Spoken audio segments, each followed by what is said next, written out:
మీరు నమ్మి నా యందు వినండి. సుబ్రహ్మణ్య భుజంగ స్తోత్రంలో ఒక శ్లోకం ఉంది. అందుకే నేను చెప్పాను తిరుచెందూరులో విభూత్యాభిషేకం ఎక్కువగా చేస్తారు అని. ఇప్పుడు రేపటి రోజున మనం కూడా విభూత్యాభిషేకం చేస్తాం. ఎందుకో తెలుసా అండి? సుబ్రహ్మణ్యేశ్వర స్వామి వారికి అభిషేకము చేయబడిన లేదా సుబ్రహ్మణ్య క్షేత్రమునందు ప్రసాదముగా ఇయ్యబడిన విభూతిని ఇంట తెచ్చి ఒక ఆకులో మీరు ఏ మూల పెట్టినా సరే ఆ ఇంటికి కాంపౌండ్ వాళ్ళు ఎంత దూరం వరకు ఉందో అంతవరకు భూత ప్రేతములు ఇలా చూడ్డానికి భయపడి వెళ్ళిపోతాయి. అంత శక్తివంతం. సుబ్రహ్మణ్య భుజంగంలో శంకరాచార్యులు వారు చెప్పారు. సుబ్రహ్మణ్యేశ్వర స్వామి వారి యొక్క ఆవిర్భావమును గురించి మీరు విని ఉన్నారు. సుబ్రహ్మణ్య స్వరూపమును గురించి వారి తత్వమును గురించి శాస్త్రం ఎలా మాట్లాడుతుందంటే, పార్వతీ పరమేశ్వరుల ఇద్దరి యొక్క దయ, ఇద్దరి యొక్క కారుణ్యము ఒక చోట ప్రోది చేస్తే, ఒక చోట ముద్ద చేస్తే అది ఏ సుబ్రహ్మణ్యుడు. ఎందుచేత అంటే మనకి ఒక విషయాన్ని పెద్దలు చెప్తూ ఉంటారు. మీరు చూడండి, పార్వతీ పరమేశ్వరులు ఇద్దరూ కలిసి మనకి అర్ధనారీశ్వర స్వరూపంతో సాక్షాత్కరిస్తారు. వామాంకస్థిత జానకీ పరిలసత్ అన్నట్టే ఎడం పక్కన అమ్మవారితో కలిసి పరమశివుడు మనకి దర్శనమిస్తాడు. ఇలా ఉన్నటువంటి పార్వతీ పరమేశ్వరులలో మనం అయ్యవారు మన ఎదురుగుండా నించున్నప్పుడు ఆయన కుడి పాదం మీద చెయ్యి వేసి నమస్కరించాం అనుకోండి, అప్పుడు ఎవరికి నమస్కరించినట్టు? పరమశివుడికి నమస్కరించినట్టు. అప్పుడు ఆయన ఎడం పాదం కోసం మీరు వెతుక్కున్నారనుకోండి, దొరకదు. ఎందుకని? ఎడమ పాదం అమ్మవారి పాదం అయి ఉంటుంది. అయితే సుబ్రహ్మణ్యేశ్వర స్వామి వారి యొక్క తత్వాన్ని దీనితో అనుసంధానం చేస్తూ ఒక చమత్కారమైనటువంటి విషయాన్ని పెద్దలు చెప్తూ ఉంటారు. సాధారణే స్మరజయే నిటలాక్షి సాధ్యే భాగశివో భజతు నామ యశస్ సమగ్రం వామాంఘ్రిమాత్ర కలితే జననత్వదీయే కావా ప్రసక్తిరిహ కాల జయే పురారేహే. అమ్మా, సాధారణంగా మనం లోకంలో ఏమని చెప్పుకుంటూ ఉంటామంటే, పరమశివుడు తన మూడవ కంటి మంట చేత మన్మధుణ్ణి కాల్చినాడు అని చెప్తాం. అప్పుడు ఆ ప్రతిష్ట ఎవరికి ఆపాదింపబడినది? శంకరునకు ఆపాదింపబడింది. ఆయన కామారి, కాముణ్ణి కాల్చినవాడు. కానీ మీరు తత్వతః విచారణ చేస్తే మూడవ కన్ను పార్వతీదేవికి ఉంది, పరమేశ్వరుడికి ఉంది. కళాభ్యాం చూడాలంకృత శిశికళాభ్యాం నిజతపఫలాభ్యాం అని ఒకరు ఒండరులకు ఒకరి తపములకు ఒకరు ఫలమైనట్లుగానే ఇద్దరికీ మూడో కన్ను ఉంటుంది.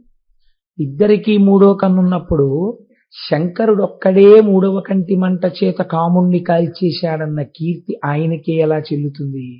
ఈయన ఒక చమత్కారమైన కవి. ఆయన పార్వతీ పరమేశ్వరుల మధ్యనే భేదం పెట్టే ప్రయత్నం చేశాడు. కాబట్టి ఈశ్వర, నువ్వు కామారివి అన్న కీర్తి నీకొక్కడికి ఎలా వస్తుంది? కాముణ్ణి కాల్చిన వాడివని.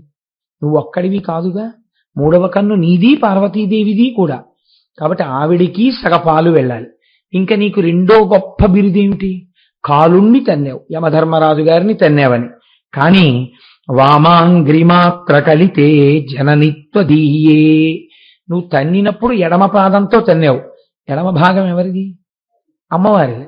కాబట్టి ఇప్పుడు ఈ కీర్తి ఎవరికి వెళ్ళాలి? అమ్మవారికి వెళ్ళాలి. కాబట్టి కామారి, కాలారి ఈ రెండు బిరుదులు నిజానికి కామారి బిరుదులో సగం ఆవిడిది, కాలారి బిరుదు ఆవిడిది. కాబట్టి 1.5 పాళ్ళు కీర్తి ఆవిడిది, అరపాళ్ళు కీర్తి నీది. కానీ నీ గురించి లోకం ఏం చెప్తోంది?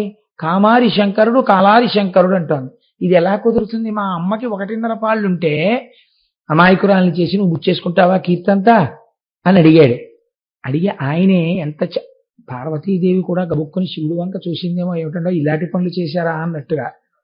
ఆ కవే చమత్కారంగా అన్నారు, అశక్యమంగాం తరవద్విభక్తు అణుప్రమాణం కరూం యనంతః సామాన్యభూతం శివయోస్తదీకం సానుగ్రహం స్యాన్మయి గర్భదాసే అన్నారు. అమ్మా ఏమో ఈ కాలు పట్టుకున్నప్పుడు ఈవిడిది, ఈ కాలు పట్టుకున్నప్పుడు ఈయనది, మూడో కన్ను ఆవిడిది, మూడో కన్ను ఈయనది, ఎడంకాలు ఆవిడిది, కుడికాలు ఈవిడిది, గొడవలు ఉన్నాయేమో కానీ మీ ఇద్దరికీ కలిపి ఉన్నటువంటి వస్తువు అనగా విడతీసి చూడడానికి వీలు లేనిది ఏదైనా ఉన్నదా? ఉన్నది. ఏమది? మీ ఇద్దరి యొక్క మనస్సు ఒక్కటై ఉన్నది. పాదాలు విడివిడిగా కనపడతాయేమో, మూడవ కన్ను ఇద్దరికీ ఉన్నట్టు కనపడుతుందేమో, నీకో మనస్సు ఆయనకో మనస్సు లేదు. మీ ఇద్దరి మనస్సులు ఒక్కటే. మీ ఇద్దరి మనస్సులు ఒక్కటయ్యాయనడానికి ఎవరు మాకు సాక్ష్యము? సుబ్రహ్మణ్యుడే సాక్ష్యము. కాబట్టి ఏకీకృతమైనటువంటి పార్వతీ పరమేశ్వరుల యొక్క మనస్సుకు, కారుణ్యమునకు ఈ సుబ్రహ్మణ్యేశ్వర స్వామిని గుర్తుగా నేను వారికి నమస్కరించుచున్నాను. కాబట్టి ఇప్పుడు ఏమైంది? పార్వతీ పరమేశ్వరానుగ్రహమే మీ యందు ప్రసరించుచున్నది అని ఆయన అంటారు. కనుక చూడండి, ఇప్పుడు పార్వతీ పరమేశ్వరులు ఇద్దరు చాలా సంతోషించారు. తమకు ఒక కుమారుడు కలిగాడు. ఇంత లోకపూజితుడైన వాడు సంభవించాడు. వెంటనే కైలాసం నుంచి ఒక రథాన్ని పంపి, నేను మళ్ళీ శివమహాపురాణంలోంచి అన్వయం చేస్తాను, ఎందుకంటే వరకు రామాయణంలోంచి అన్వయం చేశాను శ్లోకాల్ని. ఆ కుమారస్వామిని కైలాస పర్వతం మీదకి తీసుకుని వెళ్ళారు. తల్లి పార్వతీదేవి చూడగానే పరవశించిపోయింది, ఎదురొచ్చింది, కౌగిలించుకుంది, మూర్ధన్యస్థానమునందు ముద్దు పెట్టుకుంది, పైకెక్కించుకుని తన తొడ మీద కూర్చోపెట్టుకుంది, కౌగిలించుకుంది. ఆ తర్వాత శంకరుడు తీసుకుని తన కుడితో ఆయన తొడ మీద ఆయన కూర్చోబెట్టుకున్నాడు. కూర్చోబెట్టుకుని ఆయన పరవశించిపోయాడు. పరవశించిపోయి ఎంత చిత్రమైన మాట అన్నాడంటేట, మూడవ వాడికి వినపడకుండా షణ్ముఖుడి కుడి చెవు దగ్గరికి తీసుకుని ఆయుష్మాన్ భవ, ఆయుష్మాన్ భవ, ఆయుష్మాన్ భవ అని 6 మాటలు అన్నట్టు. 6 తలలతో ఉన్నవాడు కదండి, అందుకని 6 మాటలు ఆయుష్మాన్ భవ, నీ ఆయుర్దాయమునకు కొరత లేకుండుగాక అని శంకరుడు ఆశీర్వచనం చేశాడు. అన్యథా ఒక తండ్రి తన కుమారుడు నమస్కరిస్తే ఏ ఆశీర్వచనం చెయ్యాలో లోకం నేర్పుతోంది. ఆయుష్మాన్ భవ అనాలి కొడుకుని. కాబట్టి తండ్రి కొడుకుని దగ్గరికి తీసుకుని అన్న మొట్టమొదటి ఆశీర్వచనం ఆయుష్మాన్ భవ. అన్న తరువాత ఇప్పుడు జరగవలసినటువంటి దేవతా కార్యం ఒకటి ఉన్నది. ఏమిటా దేవతా కార్యం? తారకాసుర సంహారం. ఇప్పుడు ఆయన యొక్క శక్తి సామాన్యం కాదు.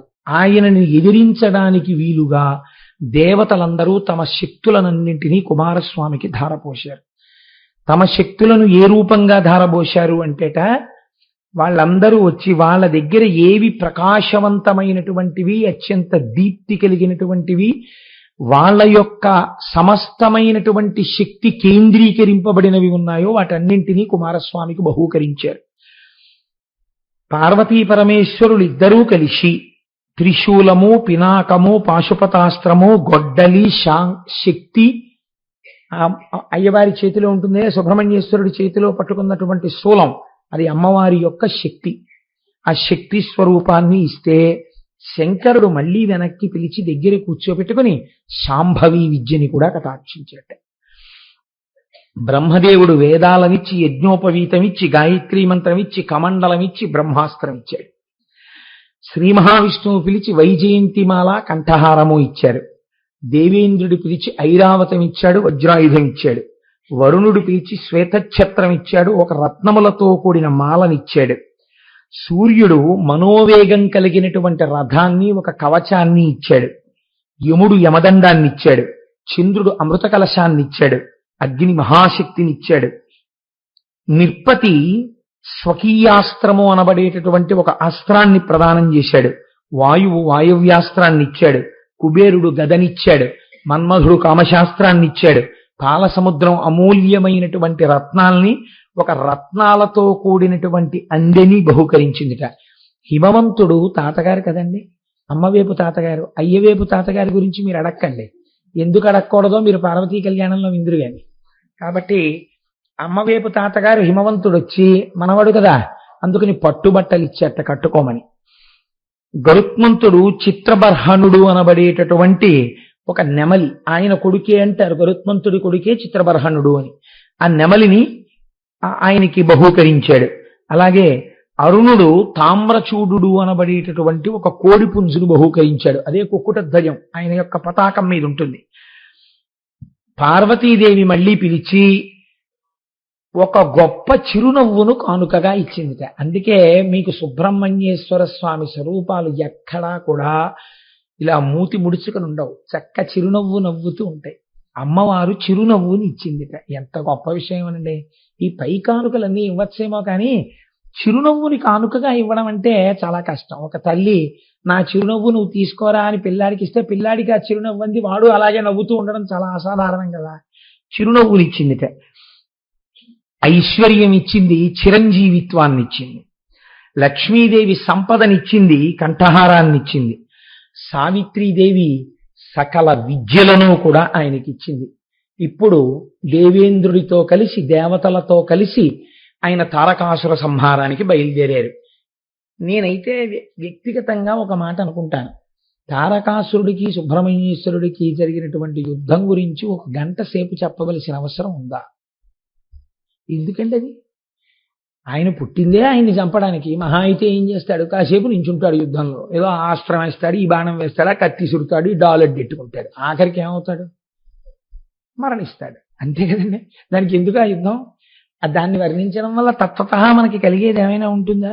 ఏముండదు. దానికన్నా సుబ్రహ్మణ్య స్వరూపాన్ని అర్థం చేసుకుంటే మనం ఆయన యొక్క అనుగ్రహాన్ని పొందుతాం. కాబట్టి ఒక్క మాటలో తేల్చేయాలంటే దేవసైన్యంతో కూడి వెళ్ళినటువంటి వాడై దేవసేనానిగా తారకాసుర సంహారం చేసేసాడు. తారకాసురుడు సంహరింపబడ్డాడు. లోకాలన్నీ ఎంతో మురిసిపోయి సంతోషంగా తిరిగి కైలాస పర్వతాన్ని చేరుకున్నాడు. అక్కడతో తారకాసుర సంహారం అయిపోయింది. అయితే చిత్రం ఏమిటంటే పరమశివుడికి జ్యోతిర్లింగాలు ఉన్నాయి. పరమశివుడికి జ్యోతిర్లింగాలు ఉన్నప్పుడు ఒక్కొక్క చోట ఆయన ఒక్కొక్క జ్యోతిర్లింగంగా వెలయడంలో ఆయన ఒక్కొక్కసారి ఒక్కొక్క రకమైన కారుణ్యమనబడేటటువంటి విభూతిని వెలజల్లాడు. కానీ సుబ్రహ్మణ్యుడి జీవితంలో మీరు వేరు చేసి చూపించలేని విధంగా షణ్ముఖుడై 6 ముఖములున్నటువంటి సుబ్రహ్మణ్యేశ్వర స్వామికి ద్రవిడ దేశమునందు అనగా తమిళనాడులో 6 క్షేత్రములతో ఆయన జీవితంతో ఒక గమ్మత్తైన సంబంధం ఉంది. ఒక్కొక్క చోట ఆయన ఒక్కొక్కలా ఉన్నారు. ఒక్కొక్క చోట జరిగినటువంటి విశేషం శాబ్దికంగా అంటే శబ్దస్వరూపంతో ఆనాటి నుంచి ఈనాటి వరకు ఏనాటి వరకు కాపాడుతూ మీకు మాకు మనకి రక్ష ఇవ్వగలిగినటువంటి అత్యద్భుతమైనటువంటి స్తోత్రములే బయటికి వచ్చాయి. మీరు చూడండి, అలాంటి 6 క్షేత్రములలో మొట్టమొదటి క్షేత్రం తిరుప్పకుండ్రం అని పిలుస్తారు. ఇది మధురైకి దగ్గరలో ఉంది. ఇక్కడే దేవసేనతో కలిసి ఆ దేవసేన అనబడేటటువంటి ఇంద్రుని యొక్క కుమార్తెని ఇచ్చి వివాహం చేయబడినటువంటి స్థలం. అయితే దేవసేన అంత తేలిగ్గా ఏమి ఇంద్రుడు ఇచ్చేయలేదు. అసలు అది జరగడం వెనకాతల ఒక విచిత్రం ఉంది. అసలు ఆ దేవసేన ఇంద్రుడి యొక్క కుమార్తె కాదు. మీరు చాలా జాగ్రత్తగా పురాణ పరిశీలన చేస్తే అంటే సుబ్రహ్మణ్య తత్వం అందడానికి ఏదో ఒక్క పురాణం పట్టుకుంటే దొరకడం చాలా కష్టం అండి. ప్రత్యేకంగా మీరు స్కాందం మీద ఆధారపడవలసి ఉంటుంది. దాని పేరే స్కాంద పురాణం కదండి. ఆవిడ అరిష్టనేమి అనబడేటటువంటి ఒక ప్రజాపతి యొక్క కుమార్తె. ఈ దేవసేన దైత్యసేన అనబడేటటువంటి తన చెల్లెలితో కలిసి ఆడుకుంటోంది. మీరు కొంచెం జాగ్రత్తగా పట్టుకోవాలి ఈ విషయాన్ని. దేవసేన తన చెల్లెలైన దైత్యసేనతో కలిసి ఆడుకుంటోంది. ఒక రోజున ఆడుకుంటుంటే అక్కడికి ఒక రాక్షసుడు వచ్చి ఈ దేవసేనని భయపెట్టి ఎత్తుకుపోయే ప్రయత్నం చేశాడు. ఆ ఎత్తుకుపోయే ప్రయత్నం చేసినటువంటి సమయంలో ఈవిడ బిగ్గరగా కేకలు పెట్టింది. ఆ కేకలు పెడుతున్న సమయంలో ఇంద్రుడు ఐరావతం మీద పెడుతున్నాడు. ఆయన చూసి వెంటనే తన వజ్రాయుధంతో ఆ వచ్చినటువంటి రాక్షసుణ్ణి సంహరించి అరిష్టనేమి కుమార్తె అయినటువంటి ఈ దేవసేనని నా కుమార్తెగా ఇవాళ నుంచి పెంచుకుంటాను. దైత్యసేనని నీ దగ్గర ఉంచుకో, దేవసేన నా దగ్గర పెరుగుతుంది అని పెంచాడు. కన్న ప్రేమ కన్నా పెంచిన ప్రేమ గొప్పది కదండి. అందుకని దేవసేన ఇంద్రుడి కుమార్తెగానే పిలువబడింది. ఈ పిల్ల పెరిగి పెద్దదవుతుంటే ఇంద్రుడికి ఒక ఆలోచన కలిగింది. ఈ పిల్లని నేను అల్లారముద్దుగా పెంచాను, ఈ పిల్లని ఎటువంటి వాడికి ఇవ్వాలి అంటే, ఈమె ఒకనాడు ఆపదలో ఉండగా నేను వెళ్ళి రక్షించి తీసుకొచ్చాను. అందరికన్ను ఎప్పుడూ వీళ్ళ మీదే ఉంటుంది, ఈ దేవసేన మీదే ఉంటుంది. కాబట్టి ఈ దేవసేనని దక్కించుకోగలిగిన వాడు చాలా పరాక్రమవంతుడై ఉండాలి. పరాక్రమముతో పాటు కారుణ్యము అపారముగా కలిగినటువంటి వాడై ఉండాలి. అటువంటి వాడు ఎక్కడ దొరుకుతాడు అని ఆయన చూస్తున్నట్ట. ఇలా చూస్తున్నటువంటి సమయంలో ఒక ఆశ్చర్యకరమైన సందర్భం జరిగింది. తారకాసురుడి తమ్ముడు ఒకడున్నాడు, వాడి పేరు శూరపద్ముడు. ఈ శూరపద్ముడు 100 లోకములను పరిపాలన చేశాడు. వాడు ఒకడికన్నా మొనగాడు ఒకడు, అంతటి రాక్షసుడు. తారకాసుర సంహారం అయిన తర్వాత ఈ శూరపద్మ సంహారం కూడా జరగవలసి వచ్చింది. అప్పటి వరకు అసలు సంహరించగలిగినటువంటి వీరుడు లోకంలో లేడనుకుంటున్న తరుణంలో కుమారస్వామి వెళ్లి శూరపద్ముణ్ణి సంహరించిన తరువాత దేవేంద్రుడికి ఆశ పుట్టింది. నా కుమార్తెకి ఇలాంటి వాణ్ణిచ్చి వివాహం చెయ్యాలి అని వెళ్ళి కుమారస్వామిని వేడుకుని తన కుమార్తె అయినటువంటి దేవసేననిచ్చి వివాహం చేసినటువంటి స్థలం ఏదుందో దాన్ని తిరుప్పకుండ్రం అని పిలుస్తారు. అయితే ఇక్కడ ఒక చమత్కారం ఉంది. దీని ఆంతరమైన విషయాన్ని నేను మీకు చెప్తాను. దాని తత్వ పరిశీలనమేమో మనం చూద్దాం. కానీ తిరుప్పకుండ్రంలో ఒక విషయం చెప్తారు. అక్కడ కొన్ని ప్రత్యేకమైన తిథుల యందు మీరు భార్యతో బిడ్డలతో స్నేహితులతో కలిసి అక్కడికి వెళ్ళి సుబ్రహ్మణ్యేశ్వర స్వామి వారి దర్శనం చేసుకుని మీ పర్సు తీసి అందులోంచి ఒక 5 రూపాయలు 10 రూపాయలు 20 రూపాయలు మీ శక్తి కొలది భార్యకి బిడ్డలకి స్నేహితులకి బహుమానం ఇస్తే ఎన్ని కోట్ల జన్మలకి కూడా ఎంతమందికైనా తాను బహుమానములను ఇయ్యగలిగినంత సంపత్తిని పొందుతాట. నేను ఒకానొక సందర్భంలో అనుకోకుండా క్షేత్రానికి అటువంటిప్పుడు వెళ్ళాను. మీరున్నారా శంకరం గారు? అప్పుడు వెళితే అక్కడ ఆ రోజున మాకు అర్చకులు చెప్పి మీరు ఇవ్వాలి ఇక్కడ కానుకలు ఇచ్చుకుని వెళ్ళండి అన్నారు. అంటే మేమందరం అప్పుడు మాలో వచ్చిన వాళ్ళకే మేము గబగబా పరుసులు తీసి ఏదో ఎవరి శక్తి మేరకి వాళ్ళం బహుమానాలు ఇచ్చుకున్నాం. కాబట్టి అదో చిత్రమైనటువంటి క్షేత్రం తిరుప్పకుండ్రం. అయితే మీరు ఒక్క విషయాన్ని ఆలోచించేయండి.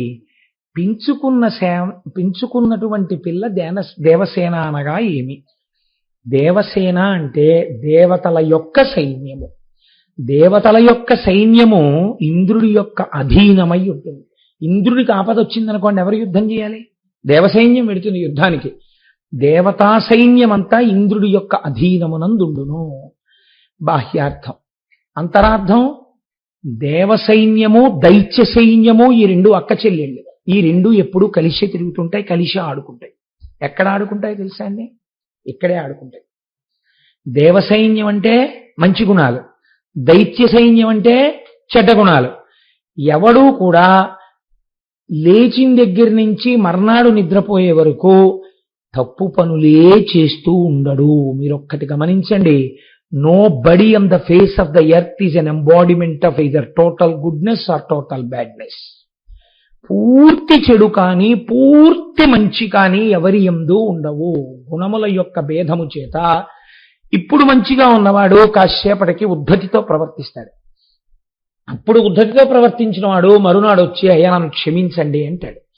కాబట్టి గుణముల చేత రాగద్వేషములు ఏర్పడుతూ ఉండడం, కోపం వస్తూ ఉండడం ఇవి జరుగుతూ ఉంటాయి. కాబట్టి కాసేపు ప్రశాంతంగా ఉండడం, కాసేపు అల్లరపడుతూ ఉండడం, కాసేపు మంచి పని చేస్తూ ఉండడం, కాసేపు చెడ్డ పని చేస్తూ ఉండడం, కాసేపు స్వామివారి దర్శనానికి వెళ్ళామని వెంకటాచలం వెళ్ళడం, తీరా వెళ్ళిన తర్వాత అవకాశం వచ్చింది కదా అని సెక్యూరిటీ గార్డు చూడకపోతే దొంగదారిలో మళ్ళీ కలిసిపోయి 2వ మాట దర్శనానికి వెళ్ళడం. ఏమిటో పని అక్కడ? అంటే 2వ మాట దొంగతనంగా దర్శనానికి వెళ్తే వెంకటేశ్వరుడికి తెలియదా? కాబట్టి ఇవన్నీ ఏమిటి? మంచి ఉంది, చెడు ఉంది, అందులో 2 ఉన్నాయి. అలా దేవసైన్యము దైత్య సైన్యము కలిసి ఆడుకుంటూ ఉంటుంది. కానీ రాక్షసుడి కన్నెప్పుడు ఎవరి మీద ఉంటుంది? దేవసైన్యాన్ని ఎత్తుకుపోదామని ఉంటుంది. ఎందుకని అంటే ఇక్కడ ఉన్నటువంటి మనస్సుందే, ఇది సాధారణంగా బోధ ఎప్పుడు ఎటువైపు చేస్తుందంటే లొంగిన మనస్సు వేరు, దానికి సాధన అవసరం. నేను మామూలు స్థితిలో ఉన్న మనిషి గురించి మాట్లాడుతున్నాను. శరీరము యొక్క సుఖం గురించే మనస్సు ప్రబోధం చేస్తుంది. ఇది సుఖంగా ఉంచు, దీనికి బాగా అన్నం పెట్టు, ఏదో హాయిగా సరదాగా తిరుగు, ఏమిటి ఉపన్యాసాలు ఏమిటి, కూర్చోవడం ఏమిటి, ఎందుకు వచ్చిన దీక్షలు, హాయిగా ఏదో అందరిలా సంతోషంగా తిరక్క, ఎందుకు వచ్చిన అల్లరి ఇదంతాను అని ఏదో శరీరముతో సుఖపడమని దైత్య ఎప్పుడూ కూడా దైత్య సైన్యము ద్వారా మనని ఆకట్టుకునే ప్రయత్నం రాక్షసుడు చేస్తాడు. కాబట్టి దైత్య సైన్యం వైపు ఎత్తుకుపోడైన అది ఉంచుతాడు. ఏది ఎత్తుకుపోవాలి? దేవ సైన్యాన్ని ఎత్తుకుపోవాలి. ఏదైనా ఒక్క మంచి అలవాటు ఉందనుకోండి, ఎంత తొందరగా వదిలిపెట్టేద్దామా అని ఆలోచించే దేని గురించి అంటే దాని గురించి. మీరు చూడండి, ఎప్పుడైనా కాంప్రమైజ్ అయిపోతే దేని విషయంలో అంటే, ఇవాళ పూజ కుదరదండి, ఫోన్లండి లఘువుగా చేసేద్దాం, శ్రీరామ రామ రామేతి రమే రామే మనోరమే, విష్ణు సహస్రం అక్కర్లేదు, ఇచ్చేసేస్తే సరిపోతుంది. కాబట్టి ఇవాళ కుదరదులేండి, సంధ్యావందనం లేదు, ప్రాయశ్చిత్త శ్లోకం. కాబట్టి ప్రతిదానికి కూడా సులభం ఏది? ఇదే. మిగిలింది అది టిఫిన్ మానేస్తాడు అనుకుంటున్నారండి మీరు? ఏం మాండవు, తింటాడు. కాఫీ అస్సలు మాండవు, ఏది మాండవు. ఒకవేళ తీర్థయాత్రకి వెడుతున్నా 9 గంటలకు అందేటట్టు బస్సులోకి టిఫిన్ ప్యాకెట్లు కట్టించుకుని ఎక్కవలసిందే తప్ప అది వదిలేసి ఎక్కుతాయేంటి? అది వదిలేసి ఎక్కం. కాబట్టి ఏదైనా ఒక్క మంచి గుణం ఉంటే ఆ మంచి గుణాన్ని ఎత్తుకుపోవడానికే చూస్తుంది. కాబట్టి దేవసైన్యము ఎత్తుకుపోబడుతోంది. ఇప్పుడు ఇంద్రియములకు దేవతా సైన్యము యొక్క అనుగ్రహము చేత, దీన్ని మీరు బాగా పట్టుకోవాలి, మీ శరీరంలో ఏ అవయవాల యొక్క శక్తి కూడా మీది కాదు. జ్ఞాపకం పెట్టుకోండి, శాస్త్రం చెప్పింది ప్రతి అవయవమునందు అధిష్టాన దేవత ఉంటారు. ప్రతి అవయవమునందు అధిష్టానం ఉంటుంది. ఆ అధిష్టాన దేవతకి శక్తి ఉంటుంది. అందుకే మనం అంగన్యాసకరన్యాసం చేయడం అన్న లక్షణం అక్కడే వస్తుంది. అంగన్యాసకరన్యాసం చేసి మంత్రం చేయమని అందుకే చెప్తారు. ఇప్పుడు ఆ దేవతల యొక్క అనుగ్రహం చేత ఆయా అవయవముల యందు శక్తి నిండి ఉంటుంది. పూర్వం అందుకే తపస్సు చేసి దేవతానుగ్రహాన్ని పొంది మళ్ళీ యవనంలోకి వెళ్ళిపోయారు. ఒక్కొక్కసారి ఎలా వెళ్ళిపోతారంటే దేవత అనుగ్రహం, మళ్ళీ శక్తిని పుంజేసుకుంటారంతే. కాబట్టి అలా దేవతల యొక్క అనుగ్రహాన్ని శరీరమునందు పరిపుష్టము చేసి, ఈ ఇంద్రియములు పరిపుష్టమైన ఇంద్రియముల యొక్క శక్తి ఈశ్వరార్చనకు ఉపయోగపడేటట్టు చేయగలిగినటువంటి వాడు మనం వేదములో చెప్పుకునేటటువంటి ఇంద్రుడు. కాబట్టి ఇప్పుడు ఈ ఇంద్రుడు ఏం చేస్తున్నాడు? రక్షించాలి దేవతా సైన్యాన్ని. కాబట్టి రక్షించి తమ పిల్లగా కాపాడుకున్నాడు. ఇప్పుడు ఈ పిల్ల ఎవరి నాయకత్వంలో ఉండాలి? ఎవడు నాయకత్వం వహించి దైత్య సైన్యాన్ని ఓడించగలడో వాడి నాయకత్వంలో ఉంచాలి, వాడికి ఇవ్వాలి ఈ పిల్లని. కాబట్టి ఇప్పుడు ఆయనకి 2 గుణములు ఉండాలి. ఏమిటి? శత్రువుల యొక్క సైన్యాన్ని ఓడించగలగాలి, దానితో పాటుగా అపారమైన కారుణ్యమున్నవాడై స్మరించినంత మాత్రం చేత భక్తులకు అనుగ్రహించగలిగిన వాడై ఉండాలి. ఈ 2 లక్షణాలు ఇంద్రుడు ఎంచుకున్నాడు. ఇప్పుడు శూరపద్మ సంహారం చేస్తే ఇప్పుడు కుమారస్వామి యందు ఈ లక్షణాలు ఉన్నాయి అన్నాడు. ఏ లక్షణాలు? శత్రు సైన్యాన్ని పరిమార్చగలడు. ఆంతరమునందు లోపల కామక్రోధ లోభ మద మోహమాత్సర్యములనేటటువంటి 6 దుర్గుణములు పెరిగితే 6 ముఖాలున్న వాడి పాదాలు పట్టుకోవాలి. పట్టుకుంటే ఆయన ఏం చేస్తాడు? ఈ 6 దుర్గుణములను పరిమారుస్తాడు. మీ అంత మీరుగా మంచివాడైపోదామంటే కుదరకపోవచ్చు. మళ్ళీ మళ్ళీ బోధ చేసి మిమ్మల్ని కిందకి లాగేయచ్చు. నీ అంత నీవుగా గెలుచుకోలేనటువంటి నీ దుర్గుణములు నిన్ను అలాగే పడగొట్టేస్తున్నాయి. హృదయ గుహలోకి నువ్వు వెళ్ళలేకపోతున్నావు. నీవు వృద్ధురాలవైపోయిన ఉడుము వంటి వాడవు. ఇప్పుడు నీకేం కావాలి? నీ అంతట నీవుగా దుర్గుణములను గెలవలేనప్పుడు, తత్వ పరిశీలనం చేసుకోలేనప్పుడు, గుణములను గురించి తెలుసుకోలేనప్పుడు ఈశ్వరుని పాదముల యందు ప్రణిపాతం చేసి శరణాగతి చెయ్యి. అటువంటి పరబ్రహ్మమెవరు? మిమ్మల్ని తొందరగా కారుణ్యమును వర్షించి లోపల మంచి గుణములను ప్రోధి చేయగలిగిన వాడు, రాక్షస గుణములను తరిమి కొట్టగలిగిన వాడు ఎవరని నిర్ణయించబడ్డాడు? దేవసేన యొక్క భర్తగా కుమారస్వామి నిర్ణయింపబడ్డాడు. కాబట్టి ఇప్పుడు మీకు మంచి గుణములు కలగాలంటే మీరు ఎవరి పాదములు పట్టుకోవాలని శాస్త్రం చెప్తున్నట్టు? కుమారస్వామి యొక్క ఆరాధనము చేసి తీరవలే, సుబ్రహ్మణ్యానుగ్రహమును పొంది తీరవలే. కాబట్టి ఇంద్రుడు దేవసేన అనబడేటటువంటి తన కుమార్తెను మహానుభావుడైనటువంటి కుమారస్వామికిచ్చి వివాహం జరిపినటువంటి పరమ పవిత్రమైన స్థలమేదో దానికి తిరుప్పకుండ్రం అని పేరు. కాబట్టి మనం ఆ క్షేత్రాన్ని తప్పకుండా దర్శనం చెయ్యాలి. ఎందుచేత దర్శనం చెయ్యాలి అని మీరు నన్ను అడగచ్చు. ఏమంటే దర్శనం చేసినంత మాత్రం చేత మాకు ఈ లక్షణం ఎలా కలుగుతుంది అంటే భగవంతుడు అంతటా ఉన్నాడు లేడని మీరు అనగలరా? అంతటా ఉన్నాడు. మన శాస్త్రం అదే కదండి చెప్తుంది, వేదమే ప్రమాణం మనకి. ఎక్కడున్నాడు భగవంతుడు? అంతటా నిండి నిబిడీకృతమై ఉన్నాడు. శంకరాచార్యుల వారిని ఒక ఆయన అడిగాడు, భగవంతుడు ఎక్కడున్నాడు అని అడిగారు. అడిగితే శంకర్లు అన్నారు, నీ ప్రశ్న తప్పు. భగవంతుడు ఎక్కడ లేడని నువ్వేమైనా అడగలవా అని అడిగాడు. ఎక్కడ ఉన్నాడని అడుగుతాయండి? అంతటా ఉన్నాడు. దానికి జవాబు ఏమిటి? ఇంకా ఎక్కడన్నా లేడా అని అడుగు. లేని చోటు లేదని చెప్పవలసి వస్తుంది జవాబుగా. కాబట్టి ఇప్పుడు అంతటా ఉన్న ఈశ్వరుడు ఉంటే మరి అయ్యప్ప స్వామికి ఇక్కడ గుడి ఎందుకండి?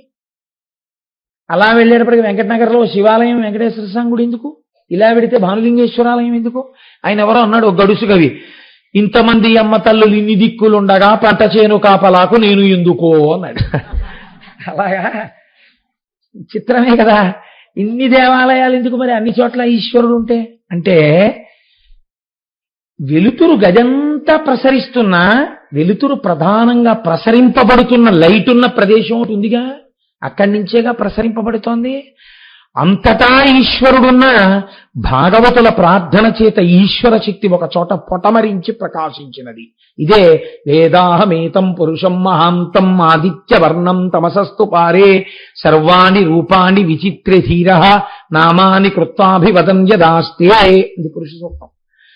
ఒక్కొక్క మహానుభావుడు నేను ఈశ్వరుణ్ణి ఇలా చూడకుండా ఉండలేనని చేసినటువంటి ప్రార్థన చేత పరమశుడైన పరమాత్మ ఒక రూపమును దాల్చి ఒక చోట సాకారముగా వెలిసినాడు. కాబట్టి ఇప్పుడు దేవాలయం అన్నది వచ్చినది. అలా మీరు ఇంత పరమ పవిత్రమైన స్థలంలో కాలు పెట్టడమే చాలా గొప్ప పుణ్యంగా స్వీకరింపబడుతుంది. ఇప్పుడు ఈ పుణ్యం ఏమవుతుంది? మీ యందు దేవసేన అవుతుంది. కనుక ఈ క్షేత్రములను చూసి తీరవలసినదే. తమిళనాట అయితే ఏమంటారో తెలుసా అండి? వీటిని క్షేత్రములని పిలవరు. వాళ్ళంటారు షణ్ముఖుడి ఆరుముఖాలు అంటారు. షణ్ముఖుడి ఆరుముఖాలే అవి అంటారు. వాళ్ళు ఒక చిత్రమైన పేరుతో పిలుస్తారు. తిరుప్పై వీడ ఏదో ఉంది దానికి ఆ పేరు. అనగా షణ్ముఖుడి ఆరుముఖాలు చూశావా? ఆరుముఖాలు చూడడం అంటే ఈ 6 క్షేత్రాలు చూశావా? 6 క్షేత్రాల్లో మీరు ఒక్కొక్క క్షేత్రానికి వెళ్ళినప్పుడు ఏది మీ యందు బలమైనటువంటి ఆసురీ గుణం ఉందో దాన్ని ముందు ఈశ్వరుడు తీసేస్తాడు. కామానికి ఈ క్షేత్రం, క్రోధానికి ఆ క్షేత్రం, అలా ఏం ఉండదు. మీరు ఏ క్షేత్రానికి వెళ్ళండి దాన్ని ఈశ్వరుడు తీసేస్తాడు. మనకి శాస్త్రమునందు చాలా చిత్రంగా ఉంటుందండి స్థితి. ఒక మహానుభావుడు దేవాలయ నిర్మాణం చేస్తుండేవాడు. వారు నాకు జ్ఞాపకం ఉన్నంత వరకు వారి పేరు పశుపతి నాయర్. ఆయన దేవాలయాలు కడుతుంటే విపరీతమైన కోపం ఆయనకి.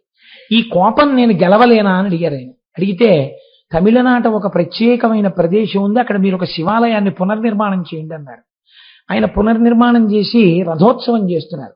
రథోత్సవం చేస్తూ రథం లాగుతున్నారు. లాగుతుంటే రథం ఓ చోటుకి వెళ్ళిన తర్వాత ఆగిపోయింది, కదలలేదు. కదలకపోతే అన్నారు, కొత్తగా రథోత్సవం మొదలు పెట్టాం కదా, బలి ఇవ్వలేదు, ఇక్కడ బలి ఇవ్వాలన్నారు. అంటే ఆయన అన్నారు, ఎవరిని బలి ఇవ్వను? అంతటా ఈశ్వరుడు బలి ఎందుకు అడుగుతాడు? కాబట్టి బలి కాదు, మనందరం కలిసి ఈశ్వరనామం చెప్తూ తోద్దాం. తోసినప్పుడు ఇది కదులుతుంది. కదిలిన తరువాత ఒకవేళ కదిలిందా ఈశ్వరానుగ్రహంగా అనుభవిద్దాం, కదలకపోతే నా తలకాయ రథచక్రం కింద పెట్టేస్తాను అన్నాడు. అన్న తరువాత రథాన్ని తోస్తే రథం కదిలిపోయింది. ఆ రథం గుడి చుట్టూ తిరిగొచ్చి ఈయన ఏ ఇంటిలో ఉంటూ గుడి పునర్నిర్మాణం చేస్తున్నారో అక్కడికి వచ్చినప్పుడు హారతిస్తున్నారు. ఒక్క భావన కలిగిందండి ఆయనకి, ఈశ్వరా ఒక్క నా మాట ఎంత మన్నించావయ్యా, ఎంత కోపిష్టివాణ్ణి, ఇంత కోపిష్టివాడివి, కదలకపోతే ఎన్ని శాపనార్థాలు ఎడుదునో నిన్ను. అలాంటిది గభాలన తలయ పెట్టేస్తానంటున్నాడని రథం కదిపిస్తావా, ఏమి కారుణ్యమయ్యా అంటూ ఆ హారతిస్తూ చూస్తూ కన్నుల నీరు కారుస్తూ ఆయన వాత్సల్యాన్ని అనుభవిస్తూ ఉండగా ఆయన జ్యోతి స్వామిలో కలిసిపోయింది. కాబట్టి ఇది యథార్థంగా జరిగిన సంఘటన అండి. ఎన్నో సంవత్సరాలు అవ్వలేదు కూడా. అయితే నేను ఎక్కడెక్కడో ఎప్పుడెప్పుడో చదువుతుంటాను. ఇవన్నీ అసత్యములు మాత్రం కావు. నేను ఒక పరమ పవిత్రమైన వేదిక మీద కూర్చున్న అలా అబద్ధాలు చెప్పను. కానీ ఈశ్వరుణ్ణి నమ్మితే దుర్గుణం తీయడం కాదండి, మీకు అటువంటి పూర్ణత్వాన్ని ఇచ్చేస్తాడు, తనలో కలిపేసుకుంటాడు. ఒక్కొక్క క్షేత్రము అంతంత శక్తివంతమైన క్షేత్రములు. కాబట్టి అది తిరుప్పకుండ్రం అంటారు. రెండవది తిరుచెందూర్. ఈ తిరుచెందూరులో ఆశ్చర్యకరమైనటువంటి సంఘటన ఒకటి జరిగింది. ఈ తిరుచెందూరు క్షేత్రంలో సముద్రపుటొడ్డున కొండ మీద సుబ్రహ్మణ్యేశ్వర స్వామి వెలిసి ఉన్నారు. అబ్బో ఏమి విభూత్యాభిషేకం చేస్తారో చెప్పలేను. అక్కడ అంత విభూత్యాభిషేకం చేయడం వెనకాతల కూడా ఒక రహస్యం ఉంది. ఈ క్షేత్రం సముద్రము పక్కన ఉన్నటువంటి కొండ మీద ఉండడంలో ఆదిశంకరాచార్యుల వారు ఒకసారి దర్శనానికి వెళ్ళారు ఈ క్షేత్రానికి. సుబ్రహ్మణ్య తత్వాన్నంతటినీ ఆవిష్కరించారు ఆయన ఆ వెళ్ళినప్పుడే. ఈయన లోపలికి వెళ్ళి సుబ్రహ్మణ్యేశ్వర స్వామి వారి యొక్క దర్శనం చేయలేదు, ఇంకా చెయ్యకుండా బయట కూర్చున్నారు. ఇది నిజంగానండి ప్రతి ఇంట్లోనూ చదవవలసినటువంటి స్తోత్రం. ఎందుకని నేను ఈ మాట చెప్తున్నానో తెలుసా అండి? మనని, మన వంశాన్ని వెన్నంటి వేధించేసే పాపాలు కొన్ని ఉన్నాయి. అలాంటి పాపాలలో ఒక పాపం నాగదోషం. ఇలాంటివి జరగకుండా రక్షణ కలగాలంటే ఒక్కొక్క చోట మీరు చెయ్యక్కర్లేదు ఆ దోషం. వంశంలో ఎక్కడో జరుగుతుంది ఒక పెద్ద పొరపాటు. ఆ పొరపాటుకి అంత పెద్ద తప్పుకి శిక్ష ఏం వేస్తారంటే కుష్ఠరోగం ఇస్తారు. అది వంశానుగతంగా వచ్చేస్తుంది. వచ్చేసి వాళ్ళ వంశంలో కుష్ఠరోగం ఉందండి అని పిల్లనివ్వడానికి కూడా భయపడతారు. ఒక్కొక్కరింట్లో మూర్ఛ వ్యాధి ఉంటుంది. ఆ మూర్ఛ వంశానుగతంగా వచ్చేస్తుంది. కొంతమందికి చూడండి చెప్తుంటారు, ఆస్తమా అండి మాకు తాతగారికి ఉంది, తండ్రి గారికి ఉంది, నాకుంది అంటారు. ఇది ఊపిరితిత్తుల సంబంధం. నేను ఎవరిని తక్కువ చేసి మాట్లాడటలేదు. ఒక్కొక్కరికి బిడ్డలు కలగరు, ఒక్కొక్కరికి బిడ్డలు కలుగుతారు కానీ తల్లిదండ్రుల ముందే ఆ బిడ్డలు వెళ్ళిపోతారు.